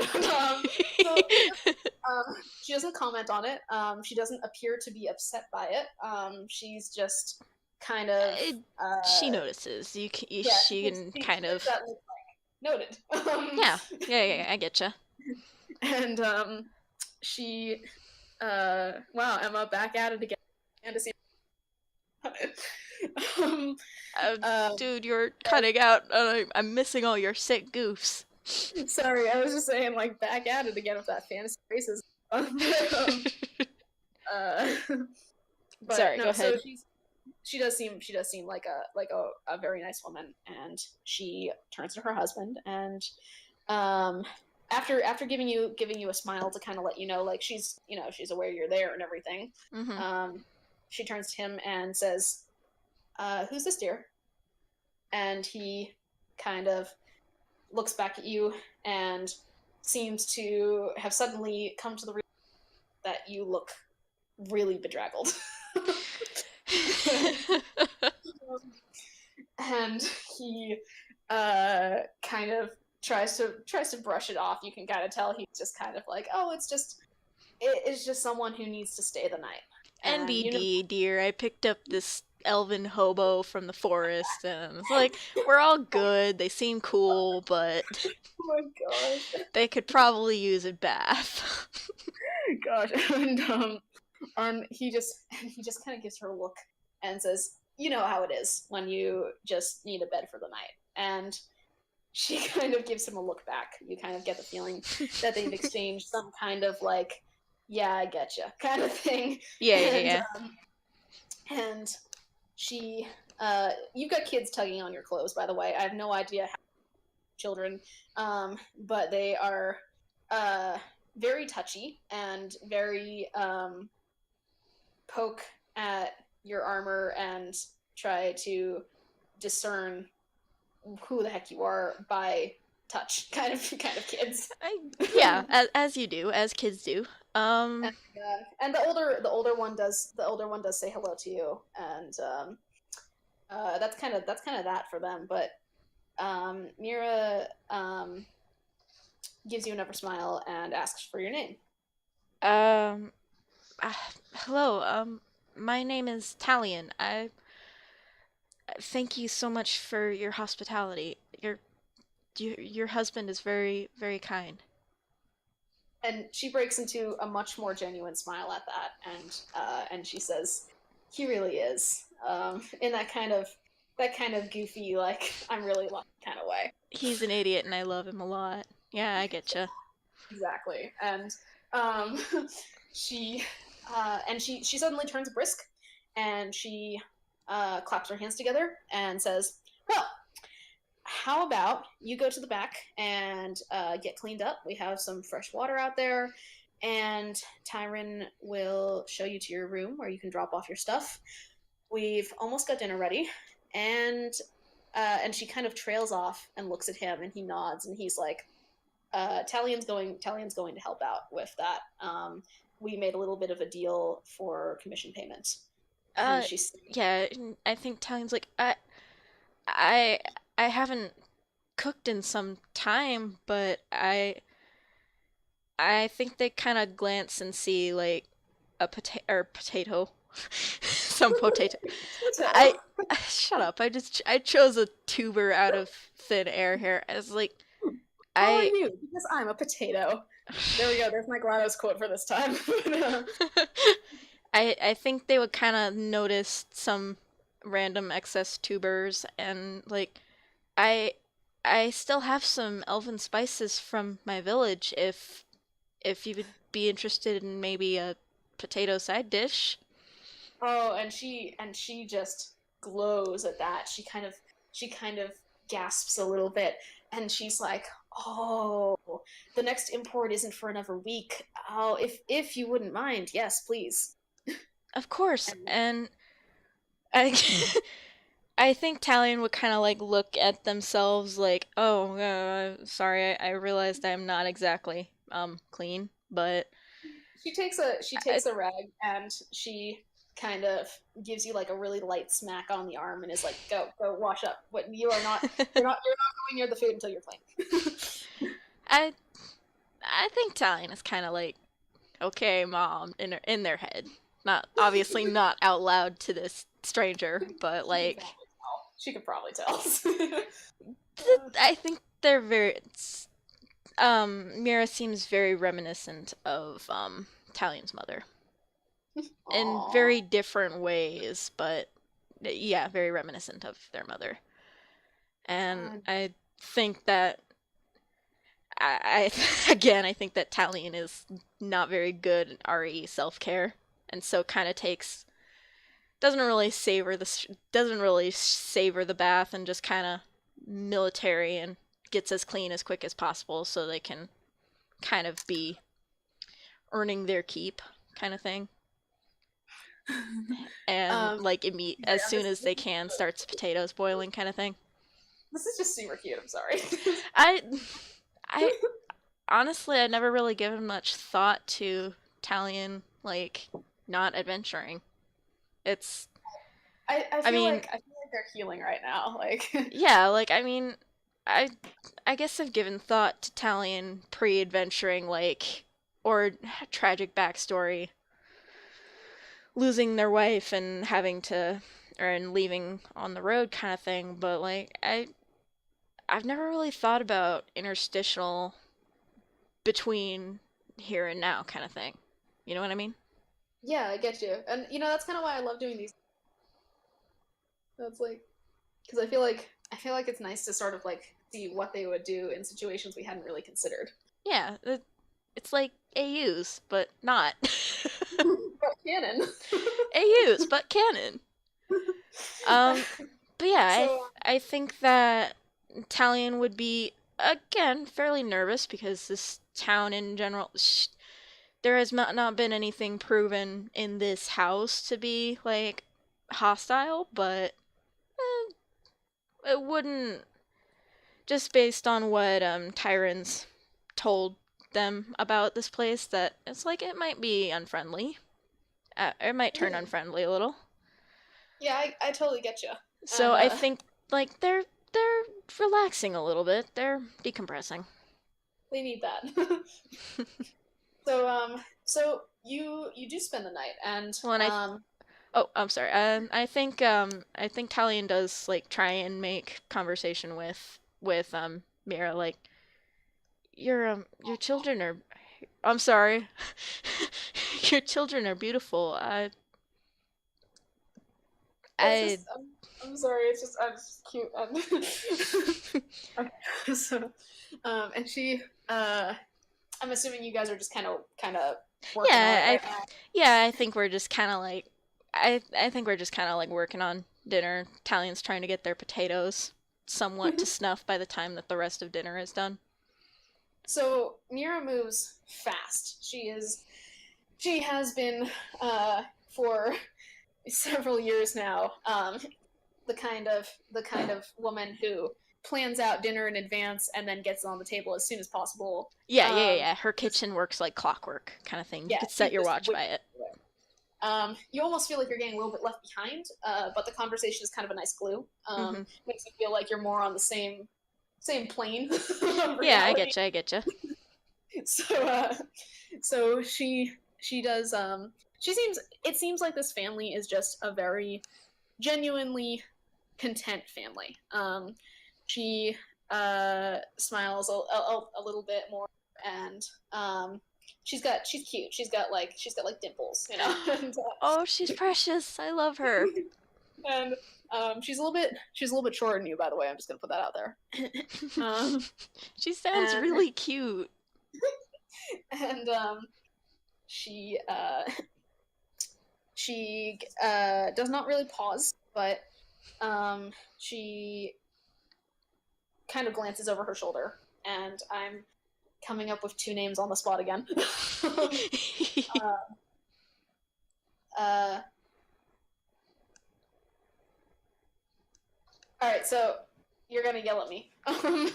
So she points to with her free hand to the 10-year-old, and um, she says that's Jane, and she's our oldest, and she points to the kid who looks more like he's probably around 7, and the two of them are kind of just kind of playing some kind of fantasy role play game. Emma, and are and you metagaming? the one who's GMing is Kane. No, Uh, no.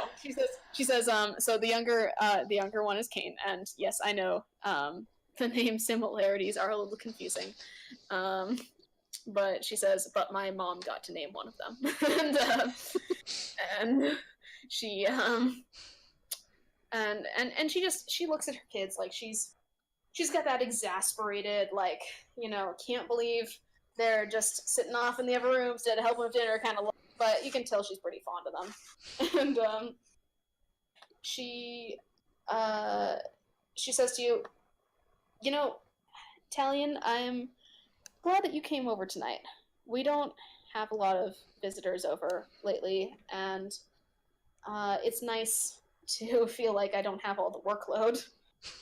And when you came in here, I kind of got the sense that you needed that.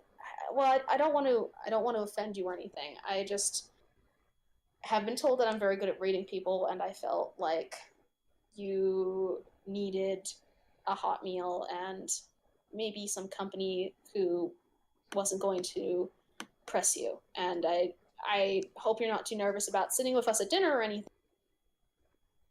Tyron is very good at steering the conversation into lighter topics, so no worries.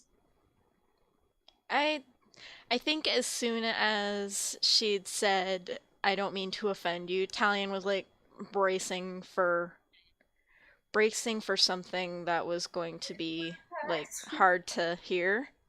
And then as soon as they hear that she's like, "No, we're not gonna press you. You're cool." I think you just see them like visibly kind of relax. I can speak really. You just see them like visibly relax and just like, okay, I don't have to deal with this right now. I don't have to deal with just gestures vaguely to everything in their mind. This. Aww. And I do think that they're kind of relieved at that, and they still I think they offer her a very genuine smile, like just grateful, like thank you, and still kind of glances maybe a little wistfully at Jane and Kane. Just like, I'm so sorry for those names. it's okay. I am irritated though, cause now I have to change a name in my OG campaign. Oh no. So sorry. Just because that Kane was going to be a jerk nozzle, so it's like, well, okay. Now I mean, I don't want to do the same name then. I mean, I could spell it differently or something. No, no, no, no. It's it's an audio medium, dude. It's fine. It's different in our hearts. It's different in our hearts. No, Oh, I think Tallion's very grateful to her and very grateful that like she's willing to let this stranger into her house even at her husband's behest kind of thing. Or I'm using that word, right? I I think think. so. Yeah. Okay, that seemed right. But yeah, So, I think they're very grateful and have not a to cool. not to make you spend too much time in this scene, but you so you get dinner on the table, and just I guess some highlights. Um, Tyron is a good conversationalist. So is Mira. Tyron's kind of one of those guys who um, he talks a lot about stuff that you know nothing about and you might not really be that interested in, but he tells it nicely enough that you kind of don't mind sitting there and listening. Yeah, Um, I get that. Like he's just a nice presence to listen to. He'd be a great podcaster. yeah, Is what we're totally, saying here. exactly. And he makes some Mira makes some efforts to drag you back into the conversation, but at one point she does ask what you guys did at the forge, and um, Tyron tells her that he gave you a chain, and she asks, "Well, just a chain? What for?" And he kind of looks at you like he's kind of not gonna say it if you don't want him to say it. I think Tallian is thrown off a little bit by like this, by like, oh gosh, okay, this might be a rabbit hole, but okay. And then like, well, and then like just kind of puts their hand to their ring, which they did as soon as like the rest of them was clean, kind of thing, and they had the chance to put their ring on a chain so that they wouldn't lose it, kind of thing. Or and actually, you see there are two rings, kind of thing, Aww.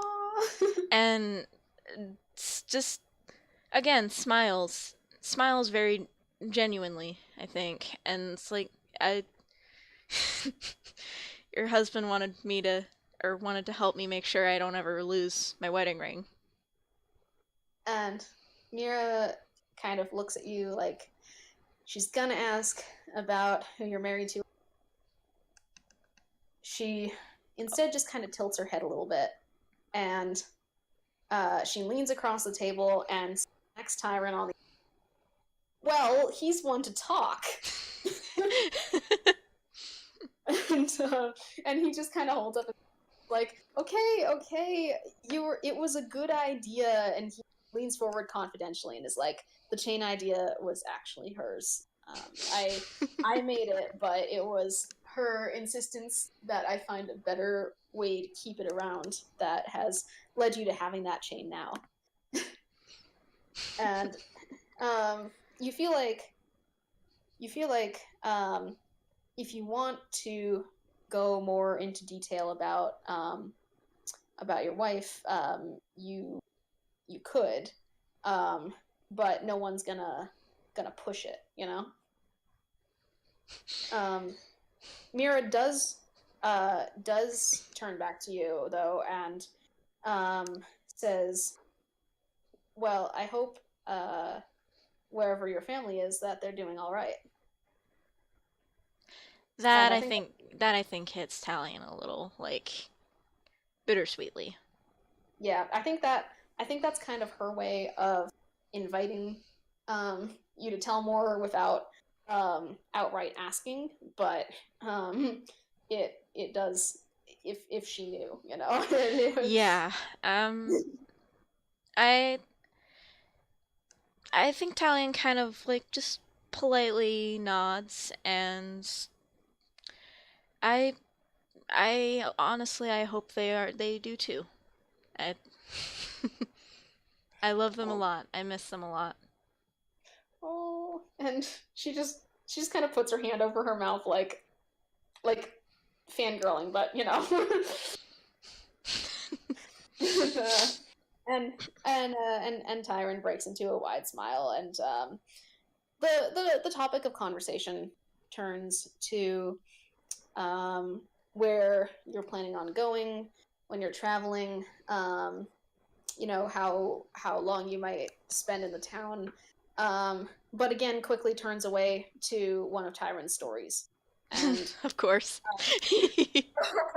overall, um, overall, it's a pretty good night. It's good food, good company, and you are happy to realize after it's all over and you've helped clean up the dishes and fold some laundry that at the end of it all, you can just crash into a bed.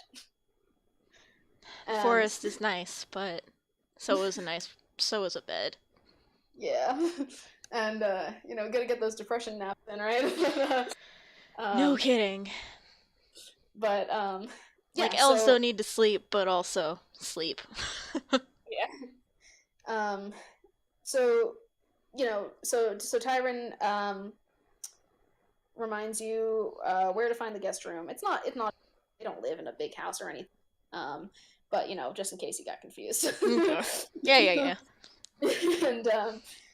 and everyone bids each other good night, and they turn off all they like yeah they blow out all the lamps except for one in the living room and one near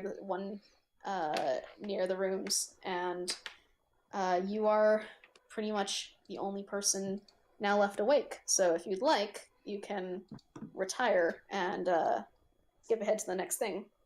Um, But yeah, I think Tallian would probably retire. I probably better sleep than what they've usually kind of resigned themselves to. But um I kind of feeling a little guilty, I think. how so? Um or maybe guilt's the wrong word. Just like I shouldn't be this happy. I Oh yeah. shouldn't be happy right now. I sh- I don't know what I should be, but this is the wrong thing. I shouldn't be feeling this way without this person. Mm. Sorry, that's just I'm ouch. sorry, that was such a dour note, but it's like, No, I actually um so you do eventually retire to your bed, and you've got all your stuff there. It's not exactly a big bed, but it's nice and it's you know it's welcoming. mhm. It's clean, and you've got all your stuff together. You fall asleep a little bit quicker than you intended to. Just kind of hit the bed hard and zonk. Yeah, yeah. Your chain with your rings is still around your neck, hopefully long enough to not cause any problems. It's like And, just barely out of choking kind of length. Tallian likes to live on the edge. No, I'm just kidding.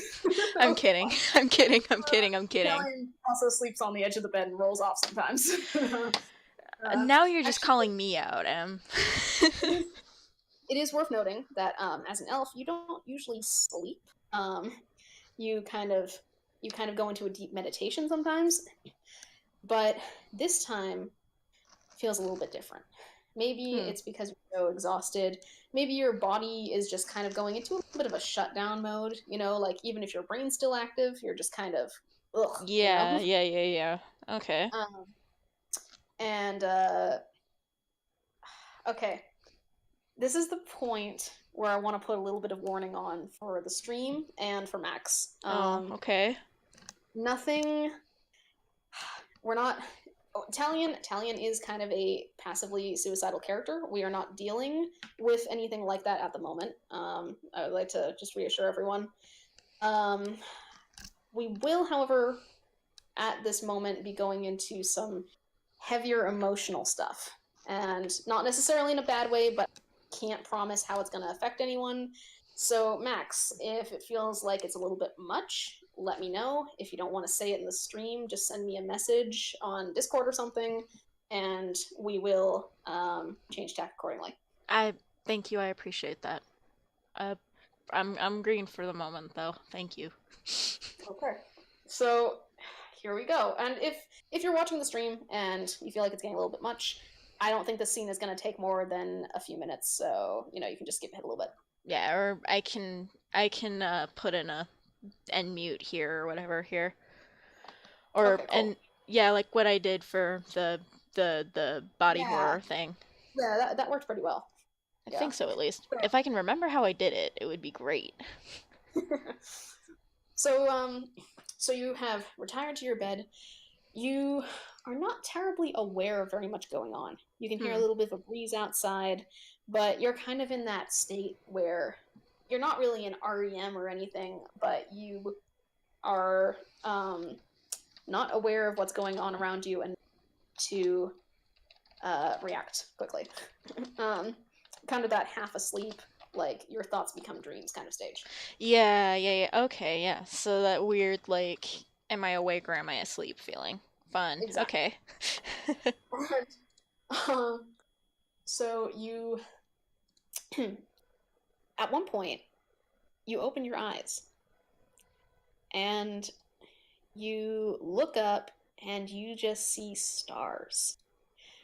It's like when you stand outside and the sky just stretches all around you, kind of realize how round everything is. Like if you just stepped up somehow and ignored gravity for a second, you just float off.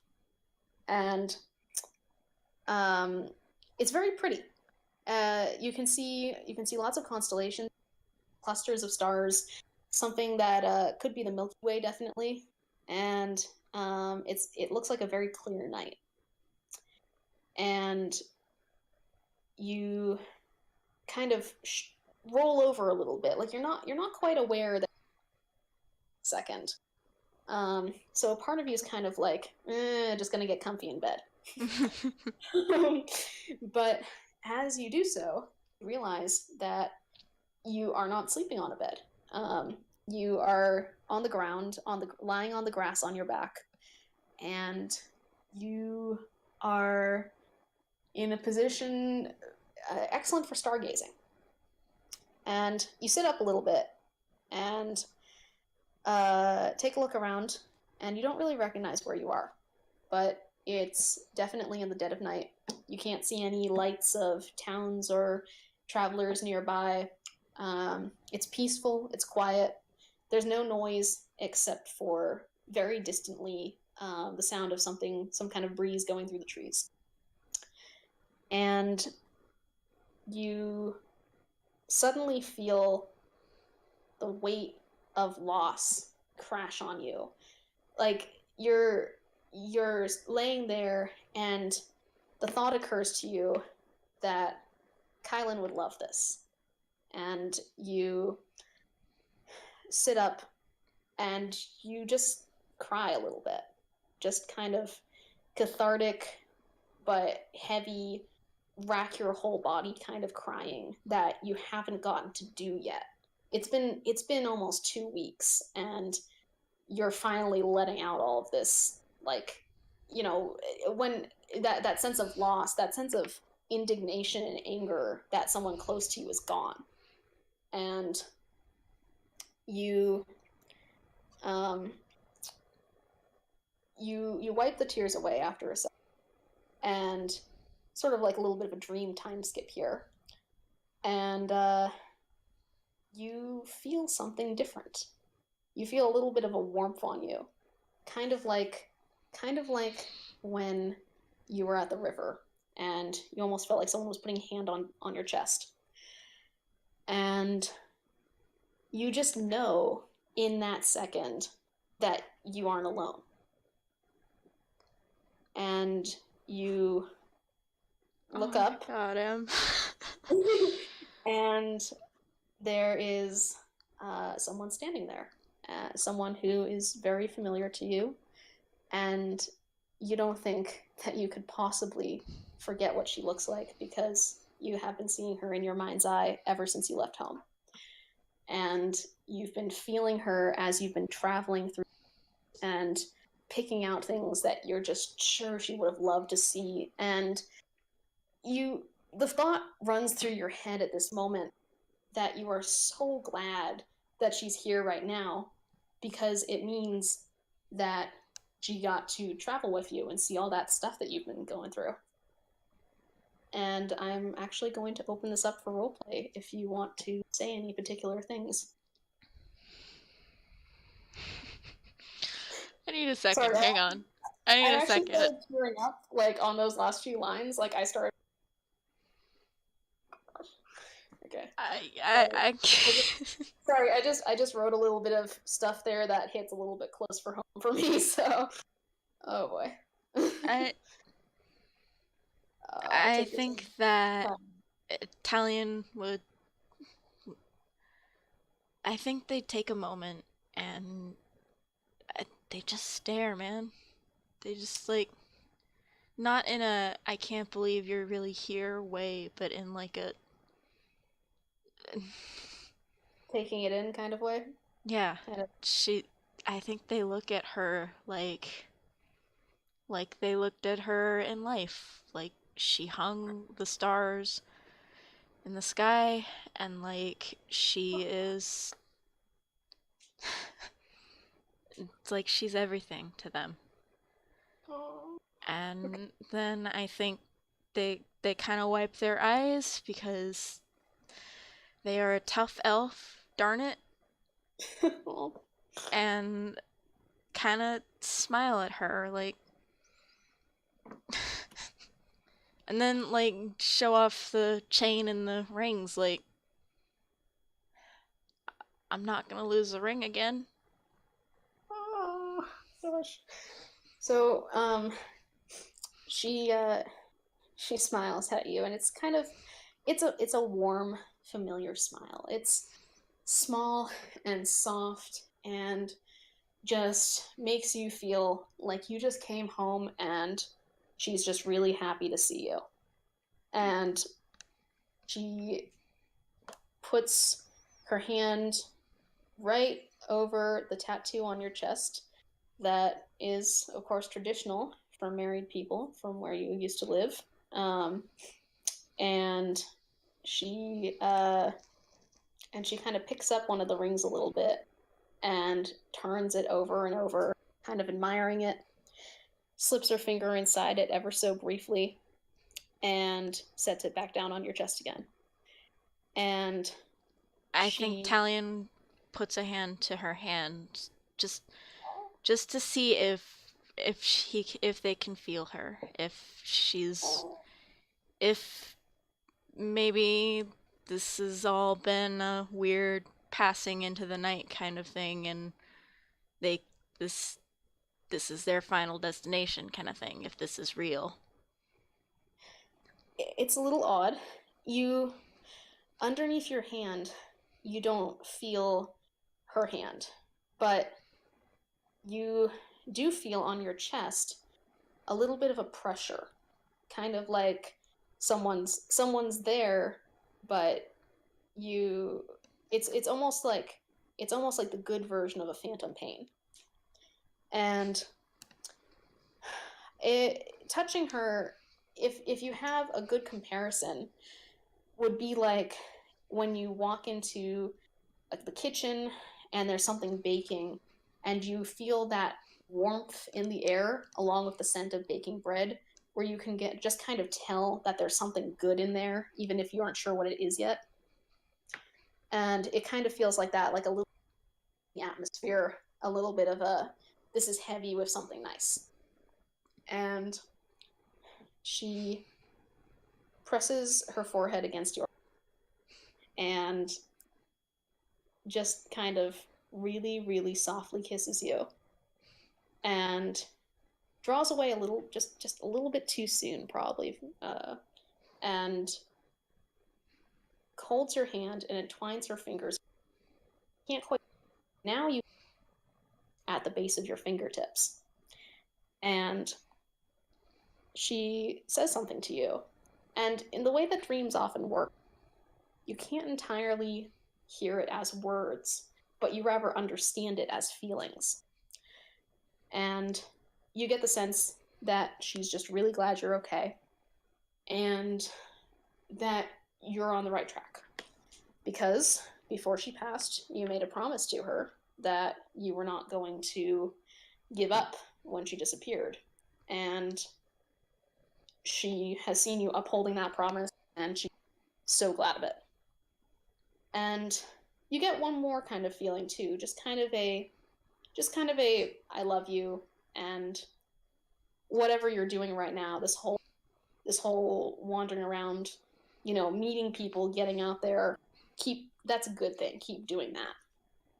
I And yeah, I think Tallian is I they don't want this moment to end. I gosh, think that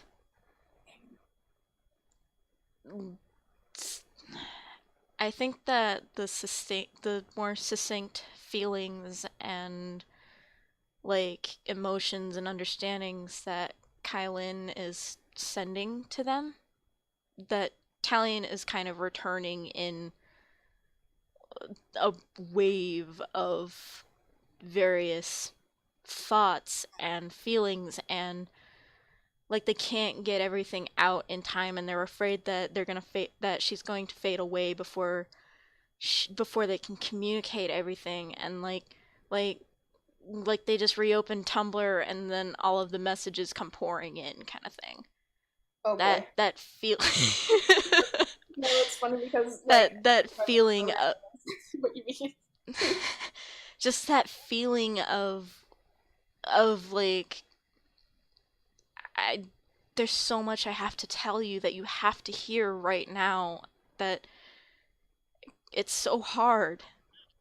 It's this is so hard to do And this without your guidance to get out of bed sometime, to get up and be moving sometimes, to to make it through another day, to follow your promise. It's so hard, and I miss you a lot.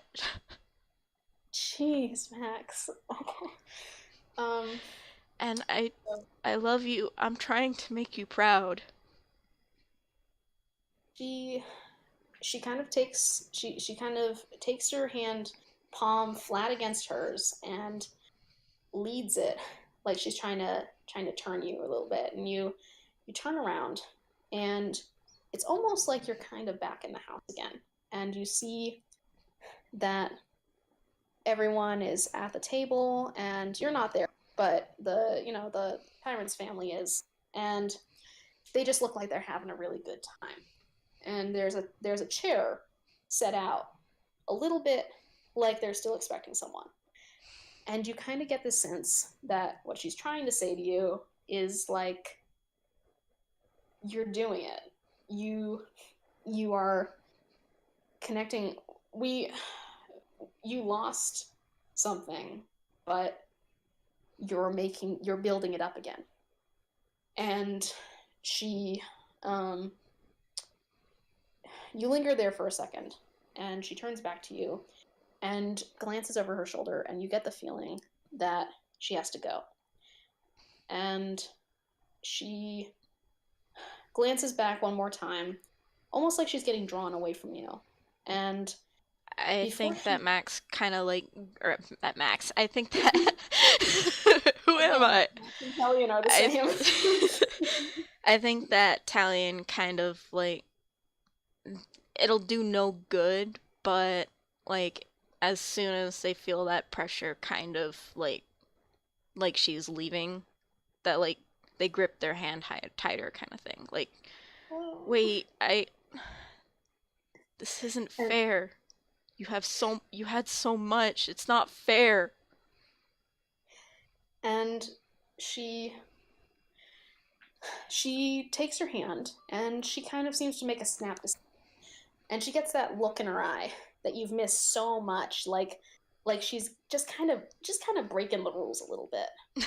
And um, she she takes your hand, and she drags you down a little bit so that you sit on the grass with her, and she leans back, and you let your heads fall against the grass, and she points up with her free hand at the stars and kind of traces the constellations a little bit. And you kind of get this, you remember stargazing with her when she was alive, and it was some of the best times you guys ever had together. And there's sort of an understanding there of like, I had a lot. You gave me a lot. We spent amazing time together, and I don't feel like I lost that much. And she puts she moves your hands back to your chest, and once again she puts it in the pattern of your tattoo, and she rolls over and presses her forehead against yours one time, and you kind of get this rush of emotion. There's pain in there. There's distress. There's feeling like she's gonna abandon you, but there's also all the good feelings that you're getting just from laying there together and feeling at peace. And she um she kind of disappears for a second, almost like she's kind of entered into you, and you still feel the pressure on your chest and your forehead and your a bit long. And then, too soon for your taste, it disappears, like a rush of wind going through a canyon, just kind of direction and purpose and away. And when you open your eyes again, you are back in your bed. There are tear stains, and you are completely tangled in the covers, and the sun is beginning to shine through the window. Like it's probably just risen. And you lay there for a bit longer, and you kind of look out the window at how everything's lighting up and coming alive, and there's probably today. And you kind of make the decision to do that, but just a little bit longer. You close your eyes and meditate sleep. You're willing to wait until you're willing to stay where you are. Wow. Yeah. Oh my And god. okay, I just need to clarify. Are we both crying? Yeah? Okay. I was kind of worried it was just me. No. Um, Uh, I I was fighting so hard to keep my voice from cracking. Like, oh uh, my god, the original version of that I had in mind was a lot shorter, but gosh, it just felt right to keep it going. like ugly crying over here. Oh my god. Um, For real though, I fought down sobs. I didn't want to start crying in the middle of telling you this, you know? uh, Gosh. So Khaoz just sent in the channel aw feels and like 2 crying emojis. I mean, accurate. Should I let the stream people know that it's okay to unmute or? Yeah. Gosh. Okay. Oh man. Okay. I'm actually a little shaky right now. Like I need to take a breath. I'll be right back. Okay. Yeah, take a rest, take a drink of water. My god. I didn't even realize that I wasn't breathing very much while I was doing that. Like I feel like I I just kept talking. Are you okay? Like Me? Yeah, I'm fine. I'm cool. I'm cool. oh gosh. I'm cool. It's just Gosh, I mean, we said that mourn. what was that? We did say that Tallian needed a chance to mourn. Yeah. Gosh, that was a lot. Yeah, that was a lot. Thank you so much for doing that in character with me. Dude, thank you. I'm the dungeon master. I'm not really gonna get a lot of chances to use Tallian as a character, like, kind of thing. Like, truth be told, I made Tallian because I was paranoid that everybody was gonna bungle every perception check kind of thing. Or this, and keep in mind, this is before we had Khaoz and her plus 12 Niveryn. True. But like, I was so scared that you guys were either, excuse me, were either going to bumble every perception check and every plot device, or I was gonna make a puzzle too hard and like then eventually use Tallian to like, so this is how, maybe is this how this works? And like it wouldn't be appropriate for me as your dungeon master to use Tallian, or else they'd feel like a Mary Sue, you know? Yeah, I you know, I really appreciate the the amount of like character development that you're willing to put in here because I don't know, like I really like Tallian. Like I know that they haven't gotten limelight much before now, but I'm just really glad they've like been a character in it because it's been more fun that way. And Yeah, it feels nice to be able to be like a member of the crew and not some, god mode thing. Know what I'm saying? yeah, totally. And sorry, I'm still a little. No, dude, I'm still a little who. It's awesome. I'm Okay, I wow. feel so satisfied as a character, as a creator. This is like, gosh. Oh, listen, I feel satisfied as if you're happy with it. You know, like I'm really glad that went so well. I was like, I feel bad because I feel like I was talking a lot for not being the DM, but like, Oh gosh, no! Like it's your character dev session, dude.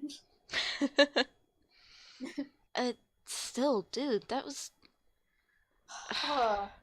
that was beautiful, man. Thank you. I mean, thank you for, jeez, thank you for making it so beautiful. I mean, these characters. I'm really sorry that, to be realistic, we can't just dump Tallian's backstory on people because, listen, like stream, if you knew the amount of detail that Matt sent me about this, like I was like crying months before we even knew we were gonna do a Tallian dev session.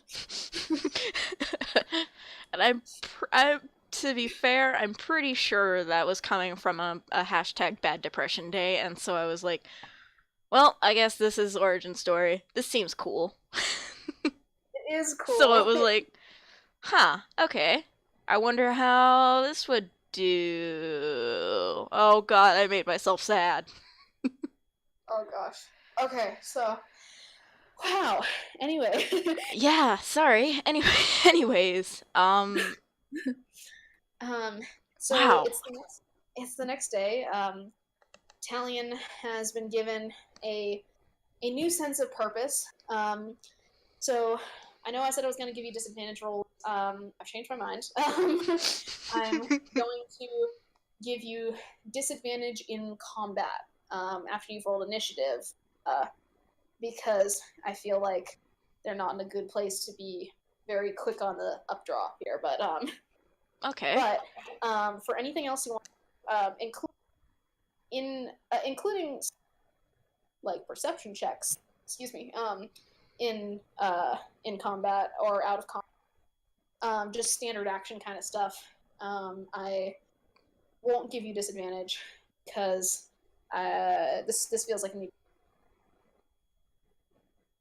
So just keep in mind, if you enter, there's a point here where you might decide to enter combat, enter initiative, and just keep in mind that you will be at a slight disadvantage. But I should have balanced this well enough that you don't run into too much trouble, considering this takes place in the past, and obviously Tallian didn't die. Multiverse theory, that's it. Okay. Yeah, okay. I'm still reeling a little bit, so Yeah. Oh yeah, I cut that okay. off so suddenly because I feel like my emotions still need to. Yeah, I'm still catching up with myself after that. So yeah, I'll let you continue, I guess. Paint me a word picture. Oh boy. Okay, so so you wake again, and it's much brighter outside. You get the feeling you might have. You get out of your bed, change, a little bit. You begin to change. You brought like a change of clothes with you when you left home, but then you Mm-hmm. realize that since you showered last night, the clothes that you wore in bed for once are actually clearer than the one in your pack. Oh. So you you just stay in what you're wearing basically. Freshen up a little bit. Try to unmuss your hair slightly. If you looked kind of awful, wow, like this morning is just depression nap to the max kind of look. No pun intended there. And you make yourself to the point where you feel like you're decent place to stay for the night. And Yeah, feel slightly more human or elven, I guess. I was just about to correct you. And you go downstairs, and Mira is there, and she appears to be the only one like in the house at the moment. Mm-hmm. And she says, you're up. Everyone else has already gone out to work. The children have gone to their tutoring lessons.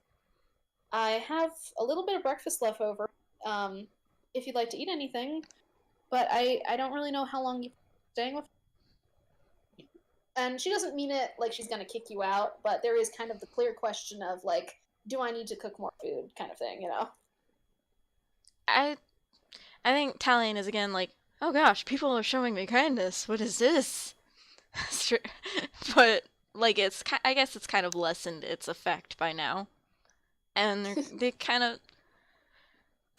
smile politely and says, "I promise I'll be out of your hair soon. It was just very nice to have a place to stop over for the night. I should probably be on my way soon." In the magic of Mira, she is already handing you something. Oh. And like while you're talking, just slides it over and says, she appears to be in a very good mood. She says to you, well, just know that it's no bother. You're welcome whenever. I just a bit of advantage.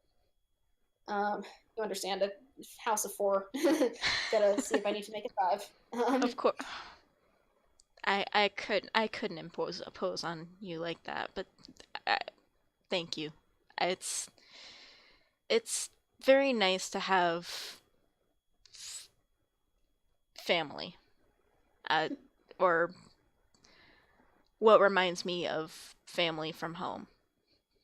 She kind of does that thing where she puts her hand to her mouth again, and you get the feeling that she'd be kind of like,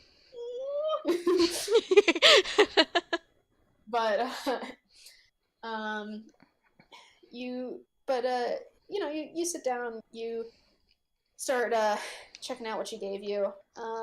It's a good breakfast. I mean, it's basically porridge, but it's got like some good stuff in it. I had fantasy tubers and uh, you know, maybe something something that is definitely some kind of meat, but you're not really sure what kind.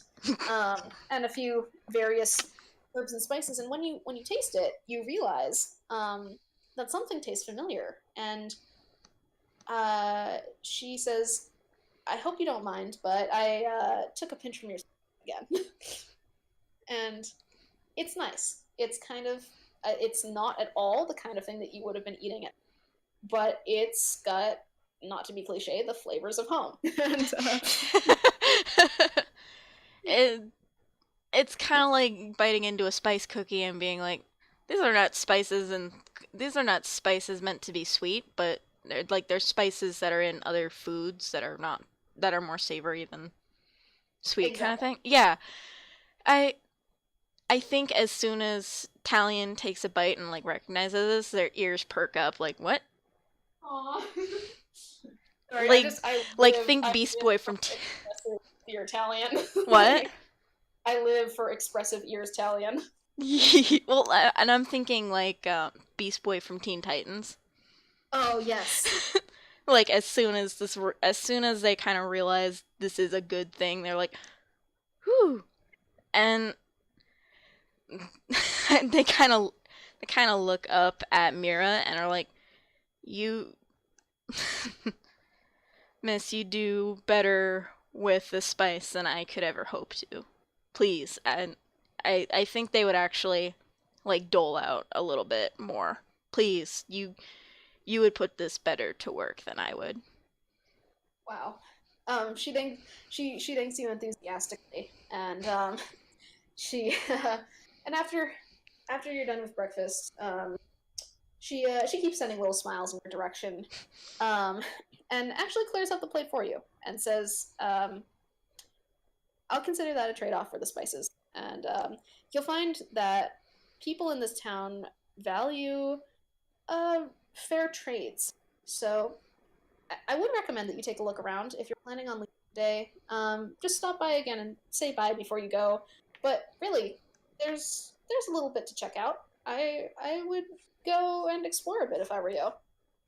I I will.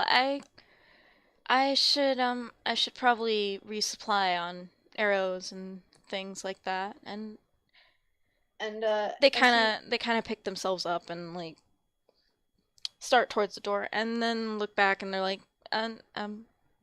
thank you for thank you for washing my clothes You're welcome, Tallian. and everything else too. It's I think I needed a kindness.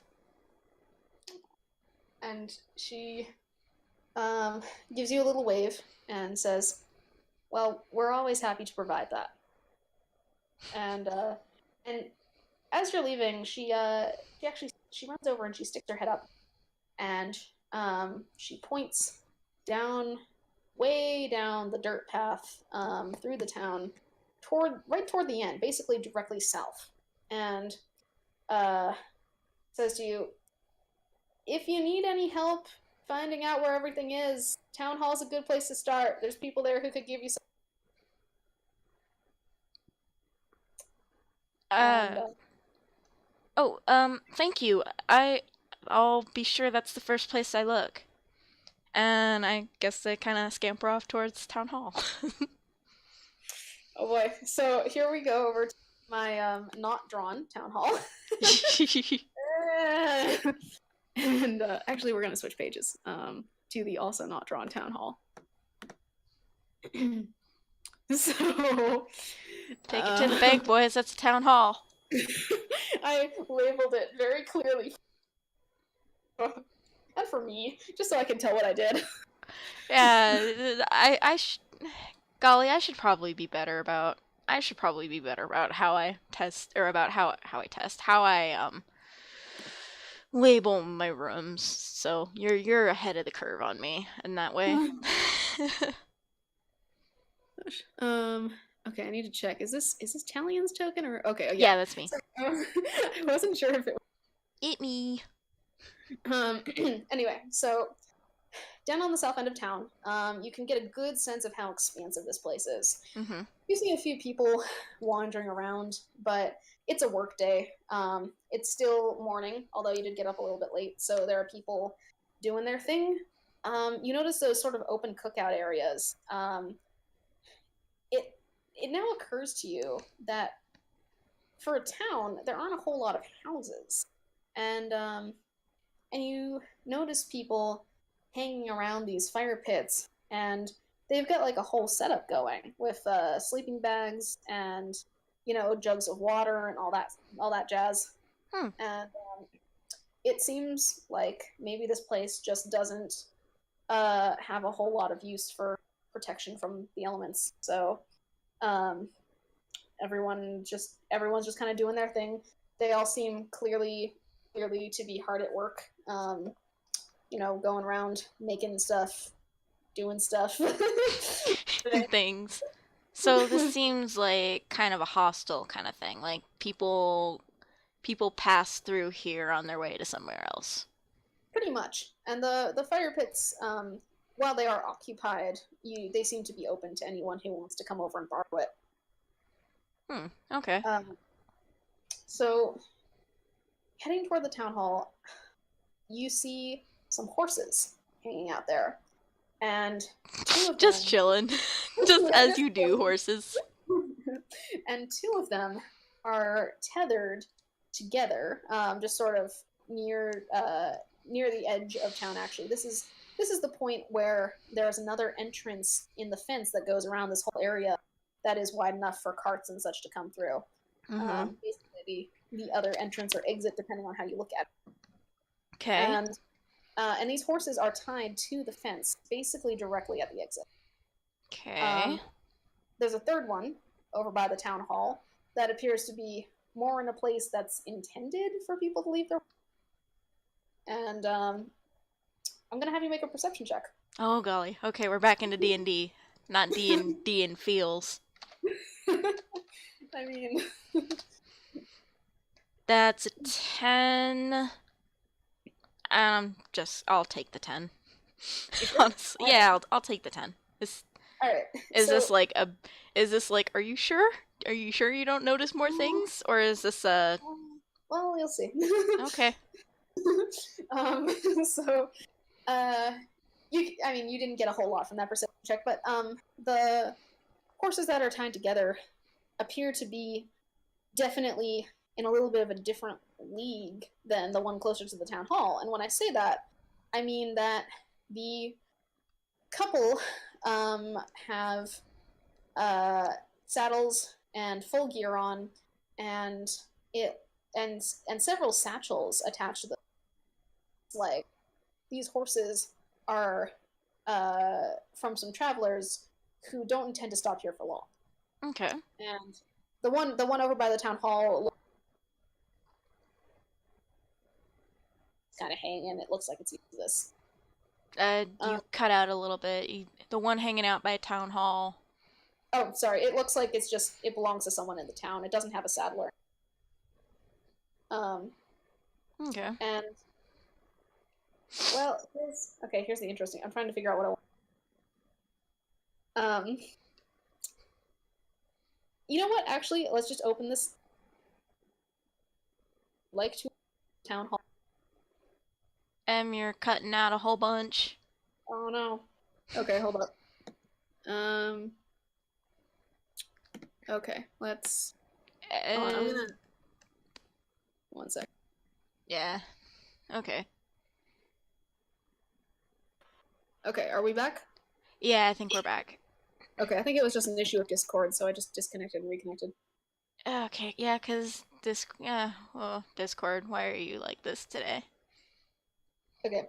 Today on this, the day of my character's sob fest. Let's be real, sob fest. Yeah. The feels fest. Yeah. Feels trip. Okay, I'm sorry, go ahead. That's okay. So actually, I'm opening this up to you because you didn't get off on that perception check. So, what would you like to do? Would you like to approach the town hall? Would you like to enter it? Would you like to go talk to people? What do you want to do?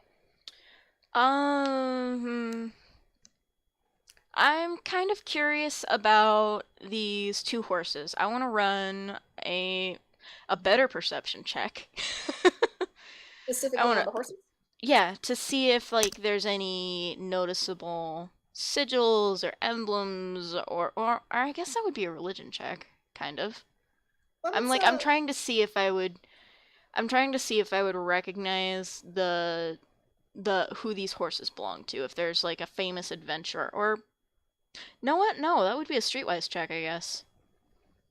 Okay. you know what? Run either streetwise or a perception check, and depending on how well you do, I might have you make another one.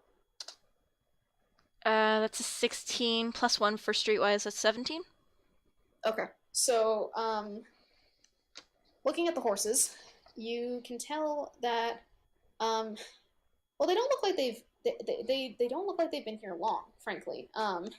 They Mm-hmm. are uh, muddy. There's even a little bit of sweat still gleaming on those saddles. Um, Ew. they're anxious to go. They're pawing the ground, and they're pretty heavily laden with bags of stuff. You almost wonder if these horses might belong to a merchant, except that there's no wagon accompanying them. Hmm. And uh, looking closer, on the side of the saddle of the one closest to you, you can see a small mark, almost like a brand, in the leather, Okay. and it looks it looks kind of like a V shape with a little squiggle on top almost.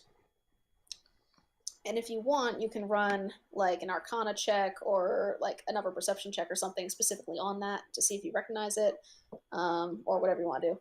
Can I be honest with you, Em? Can I Yep, be honest? be honest. I have a terrible Arcana modifier, Oh so boy. I don't think, well, because Tallian is a hunter. They're like, this is a tree. I'm actually This is a tree, you in know? that case, I'm actually going to recommend to you that you run some type of perception check, whatever kind you think would be appropriate, Um, on that. I think if this is a sigil, it would still be Arcana, but Well, it's up to you. okay. Yeah, it's that's a okay. Well, it's a 10. That's not horrible. So, Is it even vaguely familiar?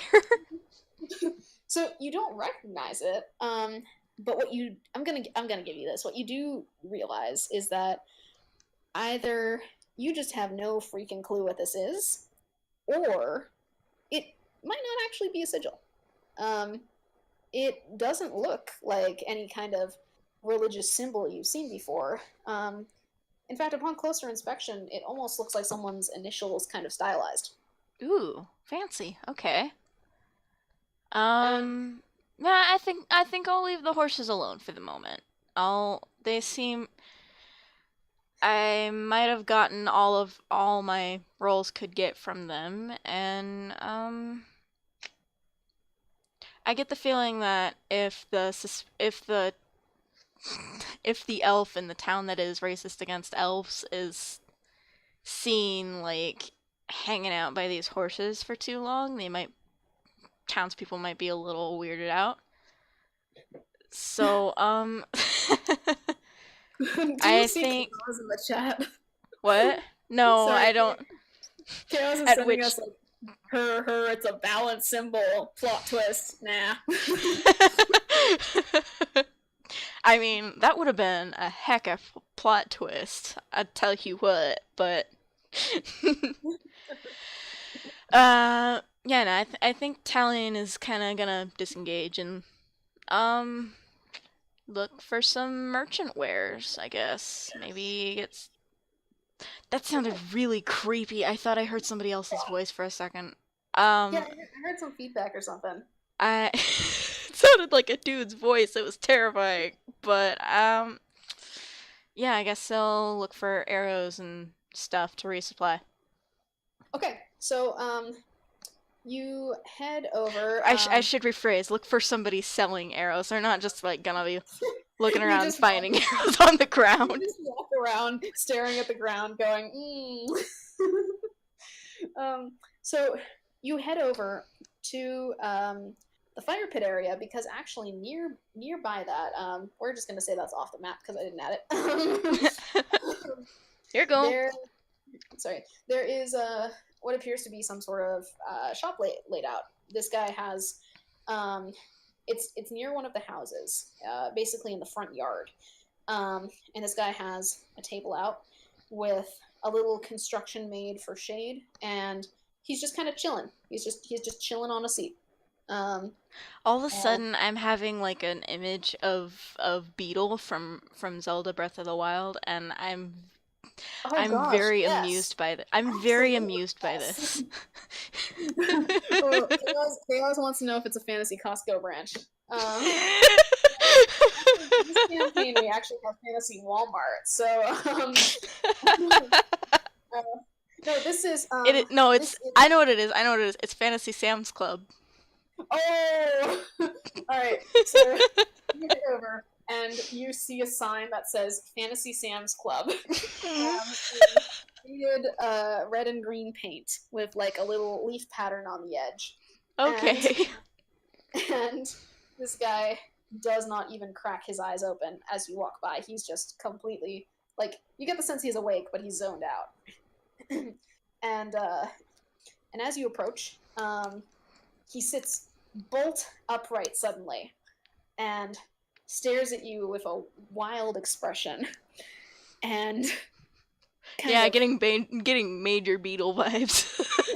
and, well now that's all I have on my mind. So I'm sorry. I'm sorry. I ruined your storytelling. Continue. no, it's okay. And he coughs and he drops the twig that was in his mouth, much like your own. And Twig buddies. he goes, "Oh, what was that?" and and he blinks and lays it and rests his head back again. And after a moment, he heaves this giant sigh and swings up and goes, "Okay, all right. What can I do for you? You Um, patron?" yes, arrows. I can speak, really. Hang on. I'm looking to purchase some arrows from you, perhaps. And Um, and he coughs again. He's got kind of a little bit of a wheeze, and he goes, mm, I just got sold out of my best stock, and don't have any more coming in until next week. But you can take a look around at the stuff here. I don't know if it's quite your fancy." And he gestures to some arrows on like sort of near the edge of the table. They're not very well made. I'm gonna be frank with you. ugh. They're not terribly well made, but potentially you could whittle them maybe because really the only problem with them is that they're not very well carved. Like the But arrows themselves are not straight, kind of thing. yeah, Are like us and not straight. yeah, they're definitely like us, and you look upon these arrows and you just get this flash through your head of like your gaydar going off. They're There we very go. flamboyant arrows, and you anyway. So you look at them and they're yeah, like the wood is not that great, but they do have the proper arrowhead on them and everything. So, potentially not bad a deal. And he kind of sees you eyeing them and he goes, I can give you a discount. I I would appreciate that. I I think Tallian is like, oh shoot, do I actually have money on me? Do I still Boy. do I have money on me? I think I do. And like rifling through their rifling through their bag of holding. Like, okay, I had some gold. I do have gold. I have a little bit of gold left over from You whip from that out supplying. just in time because he was starting to get kind of that look, of like, are you really going to pay? Yeah. And he kind of gives like a gruff like, and eyes what you have in your hand, and he says, 40 for the lot. Done. Deal. And so you make your transaction, you slide them over, and as you are checking out your new arrows and thinking about how to fix them up, there is a scream. And everyone in that immediate vicinity looks over toward the town hall, and you can hear someone distantly say something that sounds a little bit like thief. Tallian already has their bow out. Oh Like, boy. as soon as they heard a scream, Yeah, as yeah. soon as they had, as soon as they heard a scream, they're like, "What?" Legolas style. And so someone runs out of the town hall, and after a brief inspection, you realize that they are not injured in any way, but they are carrying 2 bags, one in each hand. Hold on, let me just add my tokens here. Shoot, did my token not add? There should be one. Let's try this one. No. Oh, there they are. There they are. Okay. So you see 2 people run out, one ahead of the other, and one of them's holding a bag in each hand, and the other one follows close behind and is yelling something at him. And you actually see casting magic from his fingertips. He's very short. He looks like he's probably a halfling. And the magic that he's casting isn't very good, but every time that the people around you see the sparks flying from his fingertips, they flinch and move back. And he's just causing a complete scene, just trying to keep everyone away, while the one in front books it to those 2 horses. Malian. I think that, let's see, Tallian puts on their "I've been sent to kill Captain America" face, and how far... Here's a question for you, and this depends on what I'm going to... This will change what I'm going to do next. How far away are they? So I'm going to move your token real quick. There we go. So, to give you so if that gives you like an approximate idea of where you are in relation, given your movement speed... I didn't realize there was so much map. Hang on. Oh, Hold on. You see my terribly drawn and labeled town hall. No, I've been... I'm sorry. No, I was like down here mostly. Oh. Was it gonna... it won't... Okay, it's not gonna click for me. But... Okay, so wait. You're over, I was like down here mostly. I didn't even see town hall. Oh, jeez. Okay. Well, you're, I don't know if you can see yourself. You're by one of the fire pits. You're over to the left. So, roughly... Oh, bummer. Okay. I will say, based on the distance of squares between you, and given your movement speed, you could probably cover enough distance to fire a warning shot or something at them.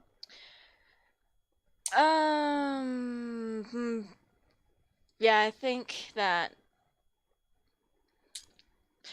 Tallian will definitely, like, put on their "been sent to murder Captain America" face and hoof it to 1, 2, 3, 4, 5, 6. Am I 6 or 7? Movement is 7, so you know what, I'll just do 6 though. I'll move to right there.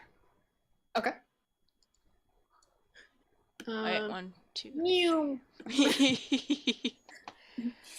And then I think while they're running, they're probably like drawing back an arrow, which I think they also weren't really cognizant, and probably like grabbed one of the new crappy arrows just because key to the moment thing. But So, it'll still kind of send a thing. Or actually, you know what? No, they've done 2 arrows, and they're going to go use a maneuver called Twin Strike. Ooh. which I haven't pulled out in this campaign. Not 1d20. And they're aiming for... Okay, that is... Neither of those is probably going to hit, but Tallian was probably aiming for, like, their heels kind of thing. Okay, let me roll against that real quick, because these guys are on the move. Oh. That is ominous as heck. They got an 8. So, actually, you know what? I'll roll for each of them. Are you trying to hit both at once? Yes. Okay, so roll for each. Okay, so the spellcaster halfling closest to you got an 8, and so I think you hit. You got a 9, you said? 10 and a 2. So. Okay, so And I'll let you decide who is the 10 and who is the 2. Yeah. Okay, so based on the way that you went against them and the order I rolled and everything, so the spellcaster halfling closest to you, was this intended as a warning shot? I kind of intended it as a stop moving shot. Okay. Being a little, I guess, a little extreme in this moment, but also these guys are stealing stuff and they probably need to stop. And it would probably be the equivalent of yelling stop at a bank robber kind of thing. So it's like, okay, at this point we just fire something at an ankle here. So he turns around, the arrow goes right through his cape. Oh boy. Okay. And it actually kind of pins it to the ground. And he stumbles a little bit. And is facing you now. And he looks over his shoulder at the other person who did dodge the arrow. Mm-hmm. And you can now see that they're probably a she and a half-elf.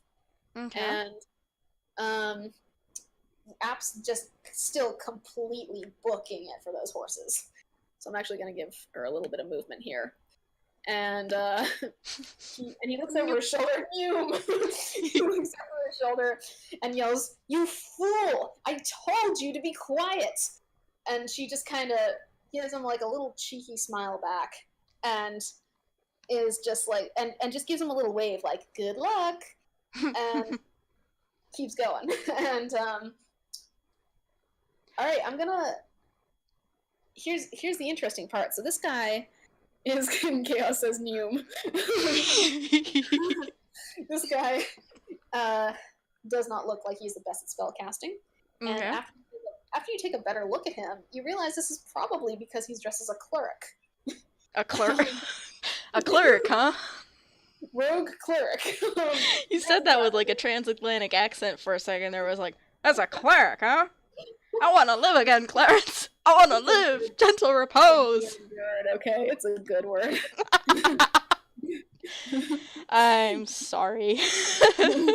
So, he's now facing you, and I'm gonna have you roll for initiative, but you're only entering it with this guy. With the cleric? Yep, because he is now turned toward you, and he has these sparks at his fingertips, and I'm gonna be honest with you, he doesn't look that intimidating. But well, I mean, he would probably not like what I had in mind to do what I had in mind to do if it cycled back to my turn. I'm gonna. All right. You know what? So he faces off of you, and you get. I mean, somewhere in the back of your mind, you know that he's probably just stalling for time while the others get away. So you probably don't want to spend too long on this guy. Well, let's roll initiative first. Okay. Ooh, he did not roll well.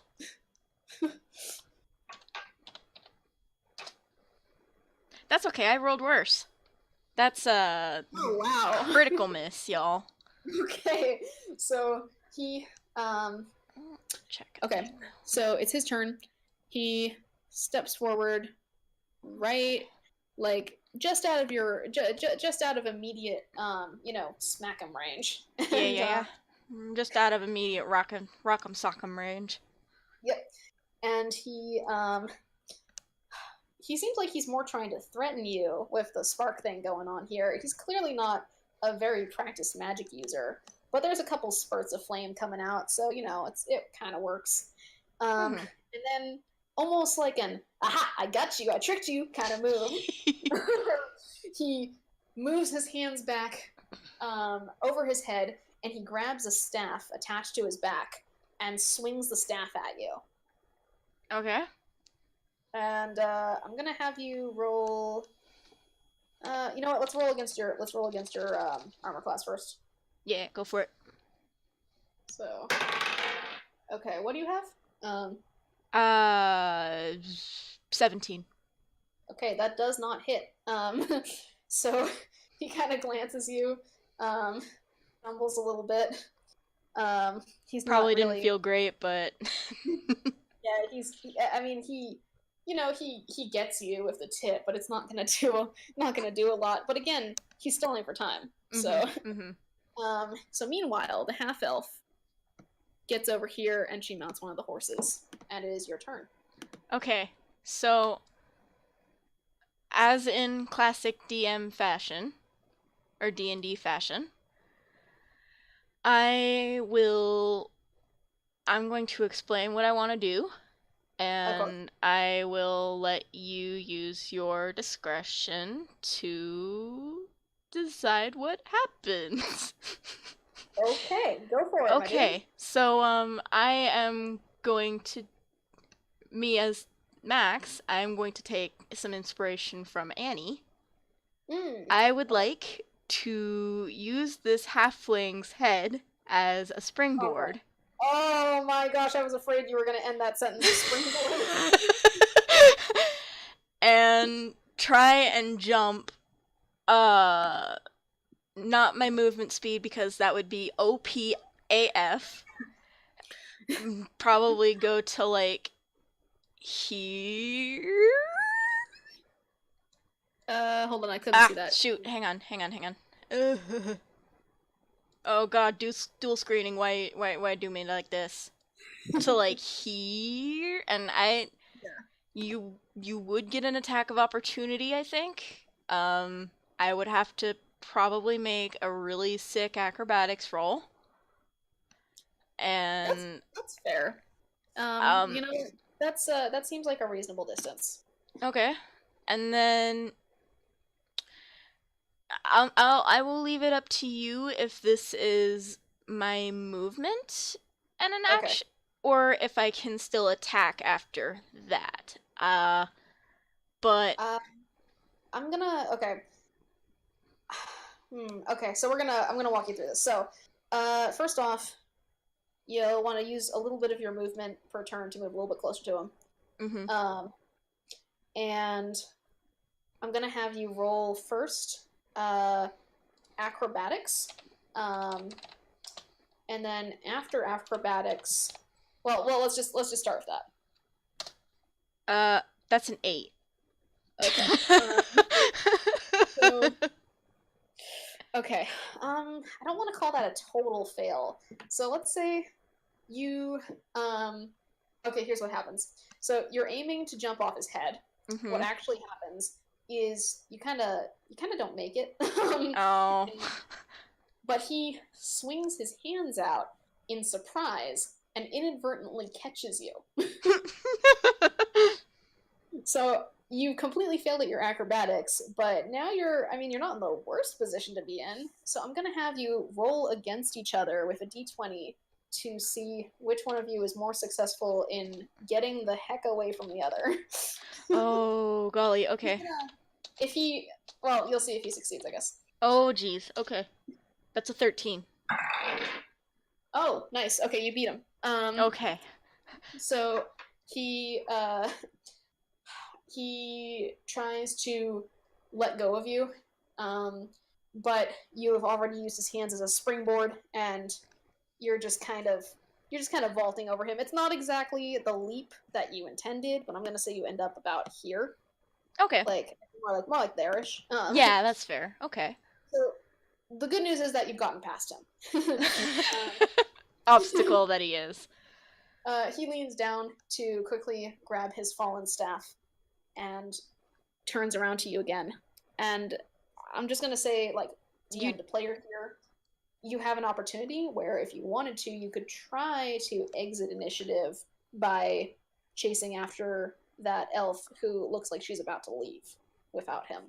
um Um, but if you'd rather try and stop this guy and try to, I don't know, capture him or whatever, like just, you can either try to run from this situation and deal with a different part of it, or you can stay here. uh I think Tallian is going to book it to that horse. Okay, so you, That I'm gonna let horse. you. I'm gonna. Okay, so you book it to that horse, and this guy turns around. He's kind of a little bit too late to catch you after grabbing his fallen weapon, and you see another half elf Oh, run which by the out. way, I think you do actually get you do get an attack of opportunity against. Oh, Yeah. So unless I was using a sick maneuver, you get a chance. It's basically you get a chance to swing at me, kind oh, of thing. excellent. All right, let's attempt that. Oh, um, Rip Tallian. Oh, jeez. Did So he roll in that 20? not quite. Okay. But so he swings around as soon as he gets his staff off the ground. He just swings around and like just vroom over his head. You can hear it whistling through the air, Mm-hmm. and this heavy staff smacks into you. Ooh, okay. Um, you fall to the ground. You are not prone, but I'm gonna take 1 square of movement off your turn Ooh, okay.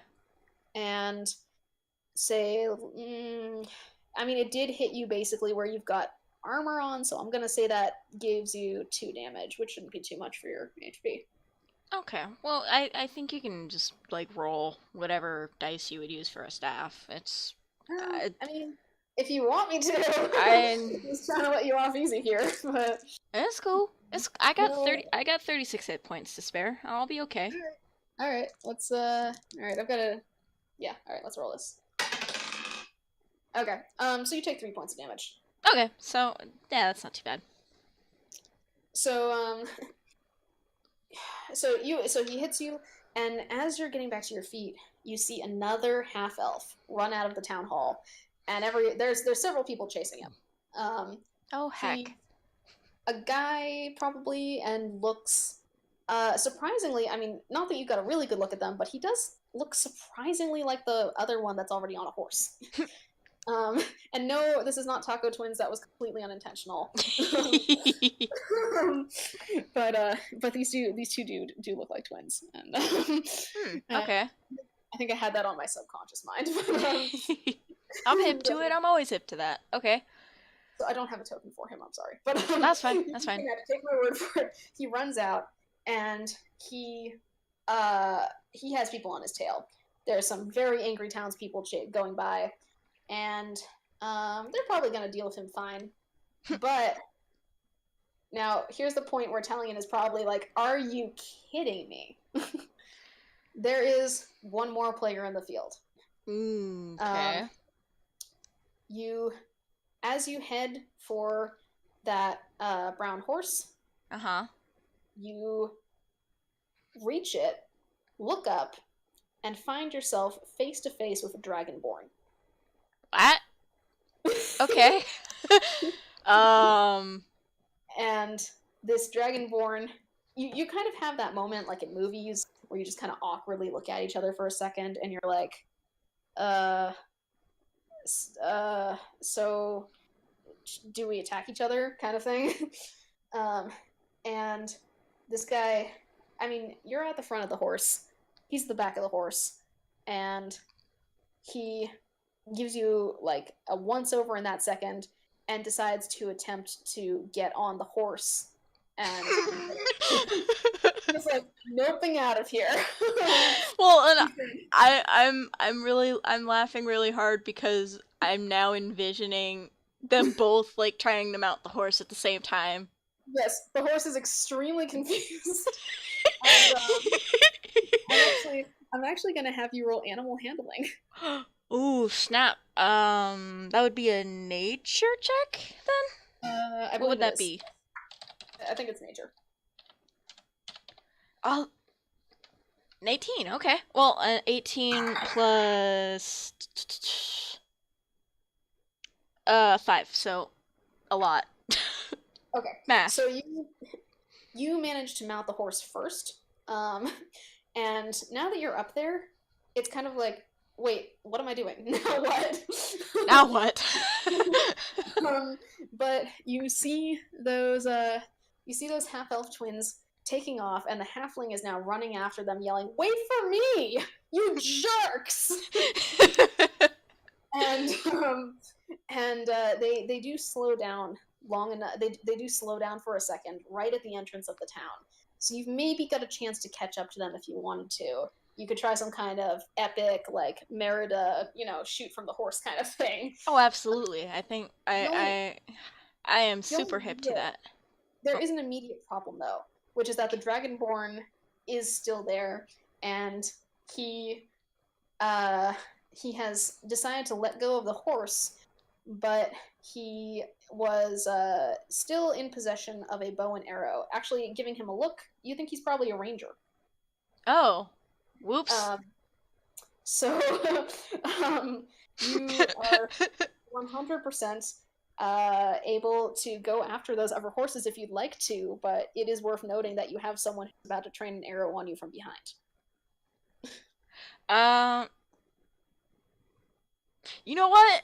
I'm gonna make a risky move. I'm Okay, Tallian is a being of risky moves. living up the idiot squad +1. All right, let's I do this. or possibly dying up the idiot squad +1. I think that Tallian would probably like have they already have their bow out, but I think they'd actually offer the Dragonborn like, hey, you ride behind and we can both dual wield this crap here. Oh heck. Okay, you know what? Roll persuasion. Oh snap! I'm not good at persuasion. Well, I mean, I'm just gonna confide this to you. He's on their side, so Oh, you need to never be mind then. dang Well, persuasive. I mean, roll it. okay. Uh, I mean it's a 13. Okay. I'm gonna have to. I'm gonna Can have him I roll this. be charismatic enough to turn him from the dark side? Ooh. Okay. Okay. This is close enough that I want to give you a second chance. Oh So no, I don't like that. really close. So he kind of gives you a look, and something about the genuine sincerity in your voice. Because I thought he was like a guard or something. You have Jesus. no freaking clue that he's the bandits. So, it actually gives him pause, and he kind of looks between you and the horse, and he mounts the horse, but he doesn't take the bow with you yet. I'm gonna have you roll one more time. Like, come on, dude, let's do this. Oh god, come. Mm, Oh! holy shnikes. Okay, you are so lucky. I don't really know this one, boys. But, Italian first here. I'm gonna roll against that just for the heck of it. Oh yeah, no way. Okay. So, Oh. What does this mean? he kind of mutters to himself, those guys don't treat me right anyway.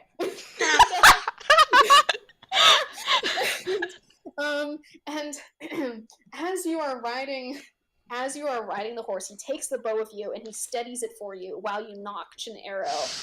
And the other guys, they swing the halfling up into the saddle. They look back and they're like, "Oh shoot!"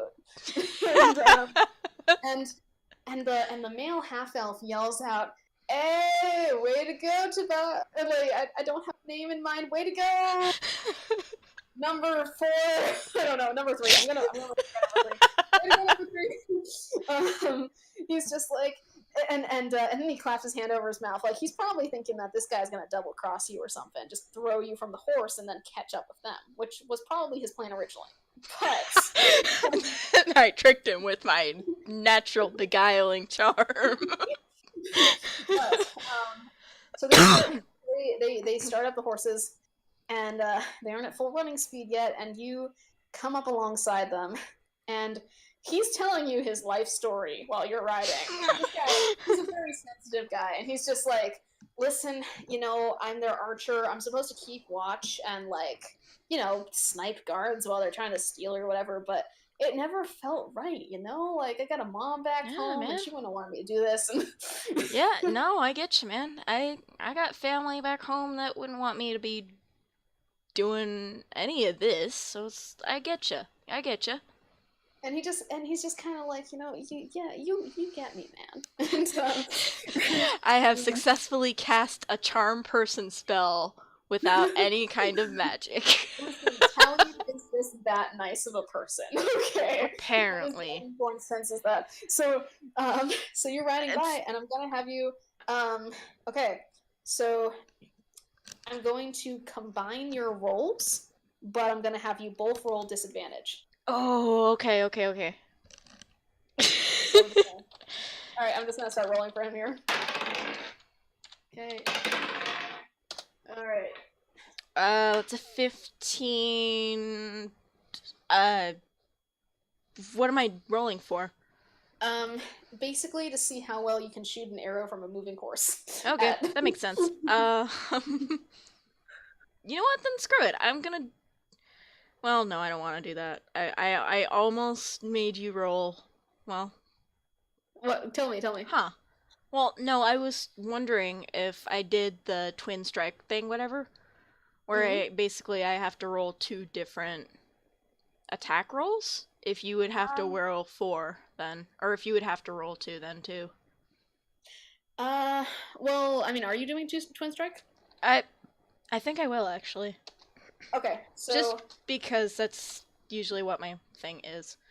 Okay. That's a 15 and a 17. Okay, roll 2 more times, and so that you can have a roll for the second arrow.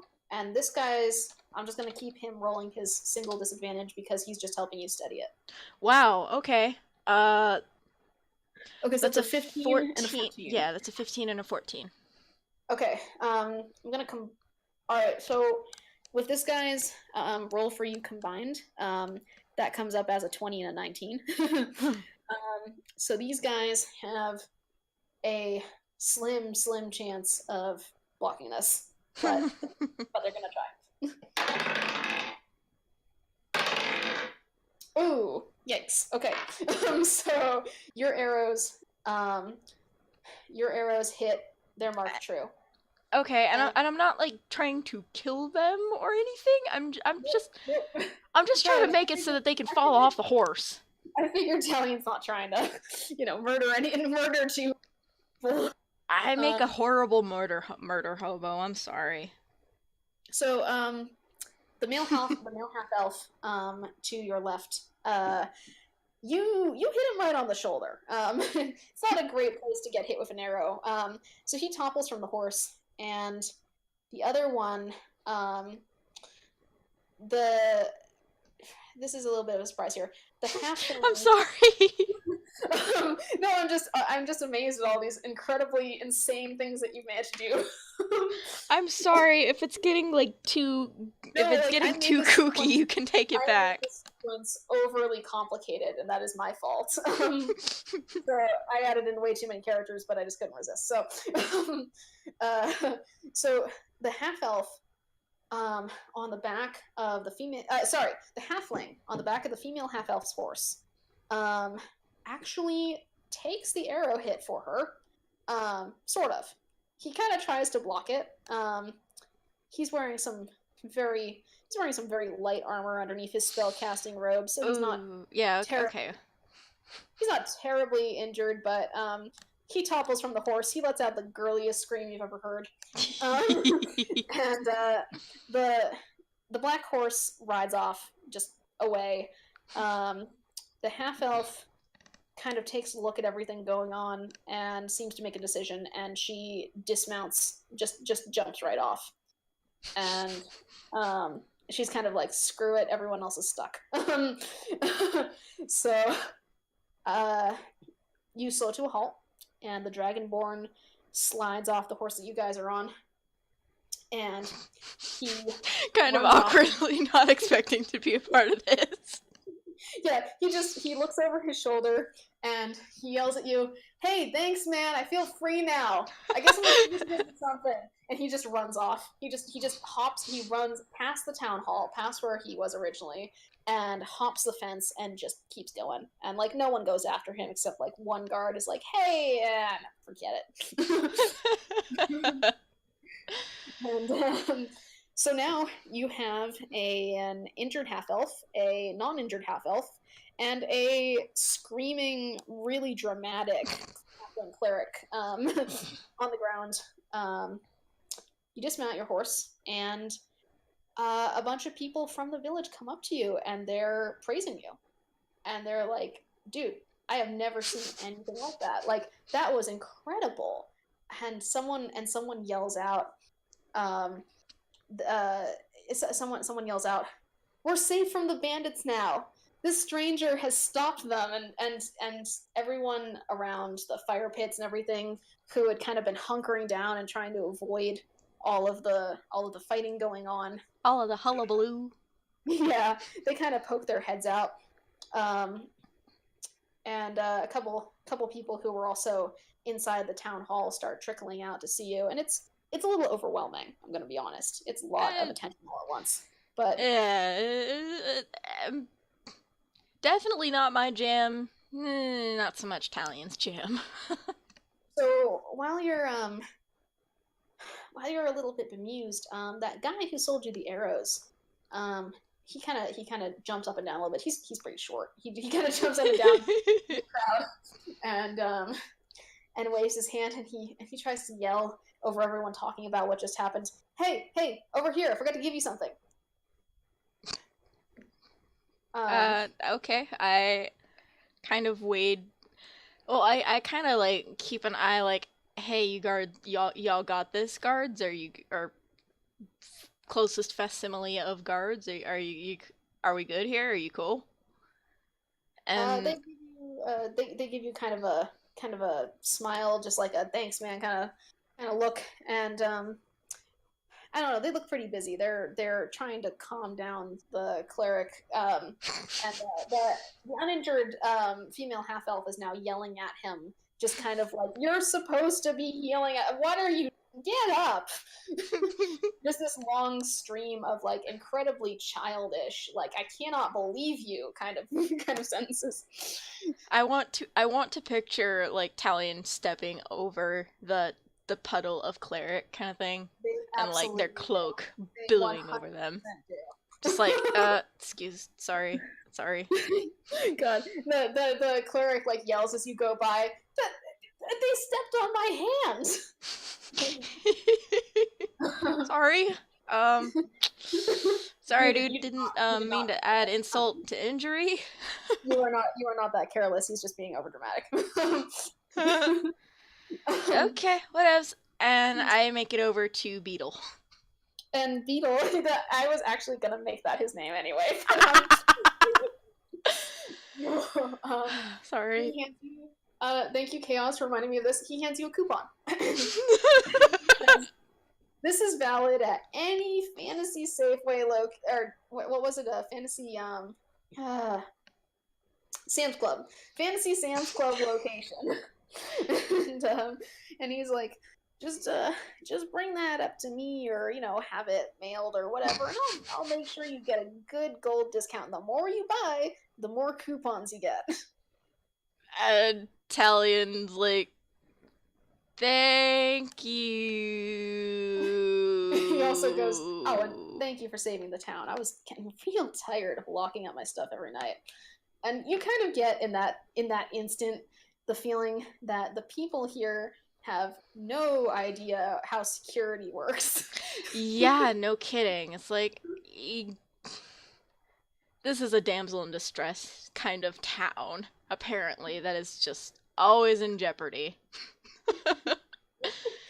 So, But yeah, Tallian just folds up the coupon and like stuffs it into a fold of their armor, like, and then is thinking to themselves, where is there even a Sam's Club like near here? Is there even a fantasy Sam's Club like in spitting distance of this particular town? I thought that was just like an East Coast thing or a and West, yeah, an East Coast thing. It's like, he just kind okay, of he just kind of seems to read your mind. He's like, "Oh, we have a lot of participating locations, but I'm the official owner, and frankly, I haven't heard from any of the people I employed for the other places. So I oh, don't know oh, about you." yeah, of course. I heard there was. I guess I. I was gonna make a really dumb joke. I should stop. Go for it. I mean, I heard that there was some new business coming in, some kind of like Costco, or He one spits of on the those. ground and he mutters angrily, "Garfield." You're multiversing now. We are That's it. crossing That's our over. one. Um, Disclaimer: we do not have any rights to any content from the Adventure Zone podcast. That's it. That's our one Adventure Zone. That's our one Adventure Zone reference that we can have, and then then we have to quit. We have to stop playing D&D. Bye, Okay, everybody. Just kidding. fine. Okay, I'm for real. kidding. Yeah, he just he looks at you and he's just kind of like, "Yeah, listen, just come by and see me again sometime if you want to redeem that coupon. I'll give you a really good deal, okay?" Uh, cool beans, dude. And before you Thanks. ask, because everybody's been asking, Sam was the man who originally came up with the idea, and it was more of an exclusive thing. And then I took it over. I bought the business, and I decided to make it a little bit more open to the public. I feel like people should get to shop where they want to shop. Uh, So yeah. Cool beans. everyone asks I'm why it's called Sam's not Club. digging the whole, not digging the whole like membership part of it, but yeah, it's cool. It's cool. Sam's Club has some good deals on produce and stuff. And arrows. And arrows, yes, yes. Good old quality arrows. He watches you with wide eyes underneath very bushy eyebrows and doesn't move his head. He just watches you as you walk by. So, I gotta get going, but I'll be sure to I was gonna wrap use. it up right here actually, but Oh, wait, you're in character. Wait. so I gotta get going. So I will keep this coupon on hand. I will be sure to get back to you about using it, and I will tell all my friends that Fantasy Sam's Club is good quality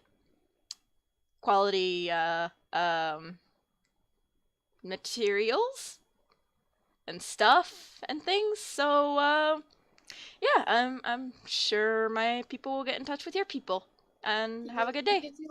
gives you like a finger gun, like a kind of Yeah. noise, and, and says like almost like you're gonna forget it, beetle. Like, Okay. and yeah, so It's not easy talking for 3 hours, dang. oh gosh, actually, I was gonna try to wrap it up. As you walk back through the town, people you're going by are waving at you and they're smiling, and a couple of them are like yelling out like, "Hey, like you did great, man. That was awesome." And they I'm just seem I'm just glad nobody really got hurt. they just seem really happy about it. And like you're kind of from the way that people are approaching you and stuff, you're getting the feeling like maybe this town as a whole wasn't necessarily kind of prejudiced. Like maybe it's just more of a select few, and you can definitely see some people who are still eyeing you from the sidelines. But Yeah, a for the couple most bad part, eggs ruin the bunch kind of thing. I get that. Yeah, but for the most part, people seem really just genuinely happy for what you did for them. Oh, And cool. Okay. you walk by the inn. You see a man who might very well be the innkeeper as you go by, and he doesn't say anything to you, but he does give you like a little bit of a nod. Word travels fast here. It's a Um, very small town. it's a very small population in a very large area of a town, and so so you start heading back, and not really sure where your feet are taking you yet, but you do end up sort of somewhere around Mira and Tyron's house, and you feel like maybe before you start heading out, you should say goodbye to them. Um, it's up to you if you Yeah. want to. It's up to you if you want to spend some time, but I'd say that the best thing about this here is that you went out planning for just a nice day out on the town, and you ended up doing some good. You're feeling pretty good about that. Like you managed to stop a town from being terrorized by bandits. You uh, you felt the most rested last night than you had in probably weeks, and everything went pretty okay. And the things seem to be looking up because you're starting to get a sense that people are uh, glad that you're around, that they are enthused by your appearance, and your existence in their town isn't something that just kind of disappears into the background, but that you can make an actual change. And I would say that that would come very much in handy for when you happened to meet a certain halfling who was also on a quest for something similar. Oh, Maza. Um, I, you know what? I think I would say goodbye to Mira and Tyron. Mira, Tyron. Sorry, So I, actually, I uh, think I switched pronunciations halfway through the session. So I, um, I think that Tallian would give them both a good, hearty handshake and just thank you so much for your hospitality. Thank you for sharing your family with me for the night. I think it was just what the cleric ordered. and Mira gives you a smile, and she steps forward and takes your hands and seems to she clearly wants to give you a hug. I don't know if you're into that or not. Like, Uh, you know, can I tell you something, Emma? yeah. I, as Max, am not as hip to it, but I think Tallian, as soon as they're being hugged, is like, I, I needed this, and it's like, Oh. it's just, it's exhaling a big breath. So yeah, Yeah. I think they definitely hug. So Mira gives you a warm, tight squeeze of a hug, very motherly, very, good luck out there, and Mm-hmm. and she steps away, and she did call Tyron up to say goodbye to you, and he steps forward. He gives you a handshake and a hearty pat on the back, and he says, "I hope that chain serves you well." It was certainly smithed with the finest of qualities. It. I hope he it'll actually serve me for the rest of my elven years. he actually like almost blushes a little bit at that. Like that was pretty much the highest compliment that you could give him. That not only did you think it was fine work, but that you planned on holding on to it for your very long lifespan. And and he I love you, Dad. oh, oh gosh, do you I though? love you, Forge Dad. You say it though. Well, every time you've described him, I've pictured Maze Hughes, Oh which makes god. me really Oh goodness. sad, but also like, Oh Dad. goodness. Again, I think there was something subconscious going on there. Yeah, well, I think the token very closely resembled that for me for some reason. Either him or I forgot. Elric father. It was like Oh had the yeah. look of the Elric Oh, father and then the Yeah. like demeanor of Maze Hughes, which oh, Oh, I and love it. but without the leaving part. Mm-hmm. uh, so he goes in. He can't resist. He goes in for like one more kind of a handshake hug, and the kids say bye to you. They didn't really, they didn't get particularly attached while you were there, but it's always nice to have company over, and you were good company. So Yeah, and um, I think talent. Uh, I think Tallian's thoughts on kids are kind of similar to mine, where it's like, I mean, kids are cool. I'm not. Kylan wanted kids, but it wasn't exactly skin off of Tallian's teeth if they never got around to it. But aw, I don't know. I think they look on them fondly. They look on Jane and Kane fondly. all right. So they go up to you and they give you like a small around the waist hug, kind of. Aw, Jane's fatty actually child hugs.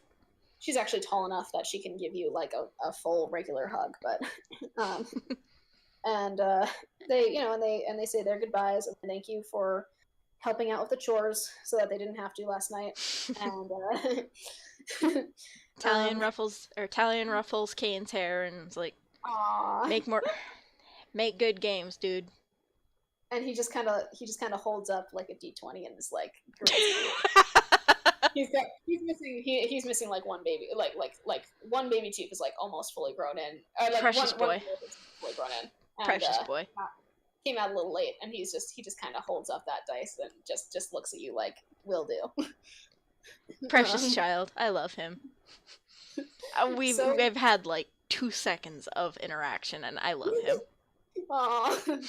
So you are for basically Mira forces some bundles of food and an extra blanket and a water jug upon you. It's almost too much to carry, but she insists, and she every time you try to protest, she keeps telling you that, well, if you eat some for lunch, it will be lighter. so, um, so when you do finally part from the town, it's with a pretty good feeling. You got a good sense um, that things are looking up a bit, and obviously, you still miss Kylan dearly. The Mm-hmm. pain is not going to go away anytime soon. You do still have depression, and it's It's not it's magically cured in a one magic weekend kind of thing, yeah. but yeah. But looking around like at the exit of the town where you almost chased people on horseback for several leagues, looking around there gives you kind of this feeling of brightness in your chest, just kind of like, you know what, today was a good day. And so you leave with a good feeling. A couple people wave you off. The guard tips his hat at you as you go by, and you see the fires start to be put out after everyone's finished with a meal, and uh, it reminds you that you also have a few new allies in that town. And as you walk off with the rings sort of bouncing against your chest and the new chain making that nice little tinkling noise, um, it feels like you're gonna be okay. And I think at this point, that's probably the best ending you could hope for. So I guess that's basically the end of the session. Tallian is shortly after this going to eventually, well, fairly shortly, and meet Maza, the halfling cleric that I play. Shortly after that, they meet Niveryn, the elf. I believe we might actually end up doing a dev session for again soon. Yeah, since his original or since his first one, I guess I should say, not the original.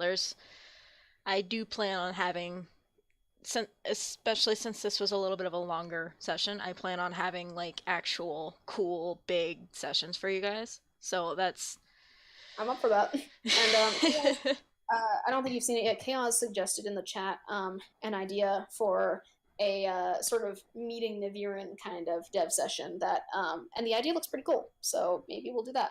I love it. I And love. Okay. and of course, after that, you all know that they met Annie eventually. She joined the Idiot Squad +1 and helped them take down a cult, and Temporarily. temporarily we took down like one part of the cult, One and sect of cult. Exactly one sect. and then the section right after that was actually where we began recording these. So now that Tallian has had a little bit of closure, a little bit of time to grieve, I'm really looking forward to seeing how their character is going to change and develop in the next few sessions. And I would like to say thank you, Max, for playing through this with me and playing so well in character, because that was really rewarding. And I can't say this enough. Dude, you need to DM more often. I need to like let you write campaigns and run sessions. You were phenomenal as a DM. I need to say it right now. Wow. Uh, Max, I already appreciated what you were doing for us by DMing regular sessions, but wow, thank you, because that, I mean, Max knows I set up most of this last second. That's why the town hall and stuff looks like it does, and that was exhausting. Like, staying up at night and trying to set this all up was a lot, and like, thank you for doing that so frequently for us. It 'cause I love you.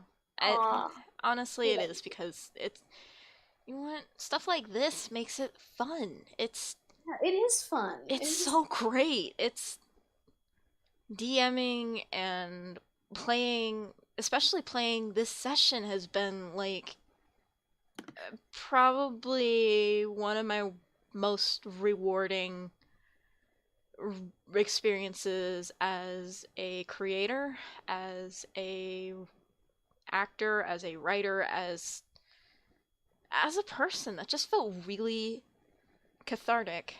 I really liked it. It Honestly, was that's like the biggest compliment you could have given me. I'm really happy this went well. I'm really happy we had fun. I hope that anyone who watches the stream has fun. I know I've got a friend who's going to catch up on it after she finishes her college classes. That's actually Catherine, who joined us. Hi, Catherine. Hi, Catherine. And before we go, I need to tell everyone. Yes, while Catherine was over at my house, we did watch some Avatar: The Last Airbender. So I am now Woo! initiated. I can now recite the intro. It's actually really good. I like it. Yay! I meant to ask you about that. I haven't. I meant to ask you about that, but for some reason I kept blanking and I couldn't remember if it was you that I was like ragging on for not having watched Avatar for some reason or we if it was actually somebody else. we actually started watching it before the holiday session. I just forgot to tell everyone. Gotcha. But yeah, so thank you for watching, guys. Thank you for playing, Max. It was really fun to have you as a player. It was fun to be a player for once. I love Tallian, and I loved that we got to run through so much with them today. And Yes. Oh my also, gosh. also, this session was meant to be like an hour and a half long, so Yeah. you can see Yeah. we weren't doing it. I think I'm okay with it being as long as it is, just because I don't think we're really gonna be able to get back to Tallian for a while, and like I would feel kind of self-absorbed if we did do too much with Tallian. So like we'll probably have a couple of other Maza and Annie and Niveryn like character dev sessions. They're Hmm? so good. So yeah, I had a lot of fun, and um, I hear that Max is concocting some kind of very open world exploration for us next. We're gonna have a lot of choices. Yeah. I've Um, It's either gonna go great or it's gonna go horribly. But for those of you who've stuck with us for this long, just I guess let me know. Let me give some feedback and and if you like it, tell me you like it. If you don't, well, sorry, we'll be done with it soon. I've kind of written too much to turn back now. There is no going back. There really isn't. Oh, while I'm thinking about it, also, this is kind of another housekeeping thing. We have a YouTube channel now. We have, Oh yes. yes, we have, if you just search Idiot Squad plus one on YouTube, we should be the first result. Um, and then I guess, like, while I'm plugging stuff, if you have any item suggestions or anything like that, any questions, thoughts, concerns, you can also Item hit suggestions would be awesome. item suggestions are always awesome. You can hit me up at, or you can hit us up at Idiot Squad plus in word form one in word. Blech. Hey, hang on, I forgot how to English for a second. Like spelling it out, like Plus space ONE. Well, no space, but yeah. Idiot Squad plus one at gmail.com. Um, yeah, we'd love to hear Oh, from you oh guys. heck, We'd you like made a to hear what Gmail. you're doing. We'd love to hear what we're doing right. You made a Gmail for it? Oh my gosh. Well, I didn't want to use my regular Gmail account that I use for my own YouTube thing. It's like, I love it though. That's amazing. Anyway, so but yeah, thank you that, guys for joining us. Emma, thank you so much for being you and also for like thank you for the doing opportunity, really. And I was so pleased today, your temporary dungeon master. You're never going to let me live that down, are you? You were the one who started making it into a running gag. Okay, fair. Yeah, that's fair. uh, Anyways, again, we'll probably get back to a more regular kind of session soon-ish. It's work's getting in the way all around. It's life is hard. But yeah, we hope to hear from you guys soon. Talk to you later. bye. Bye.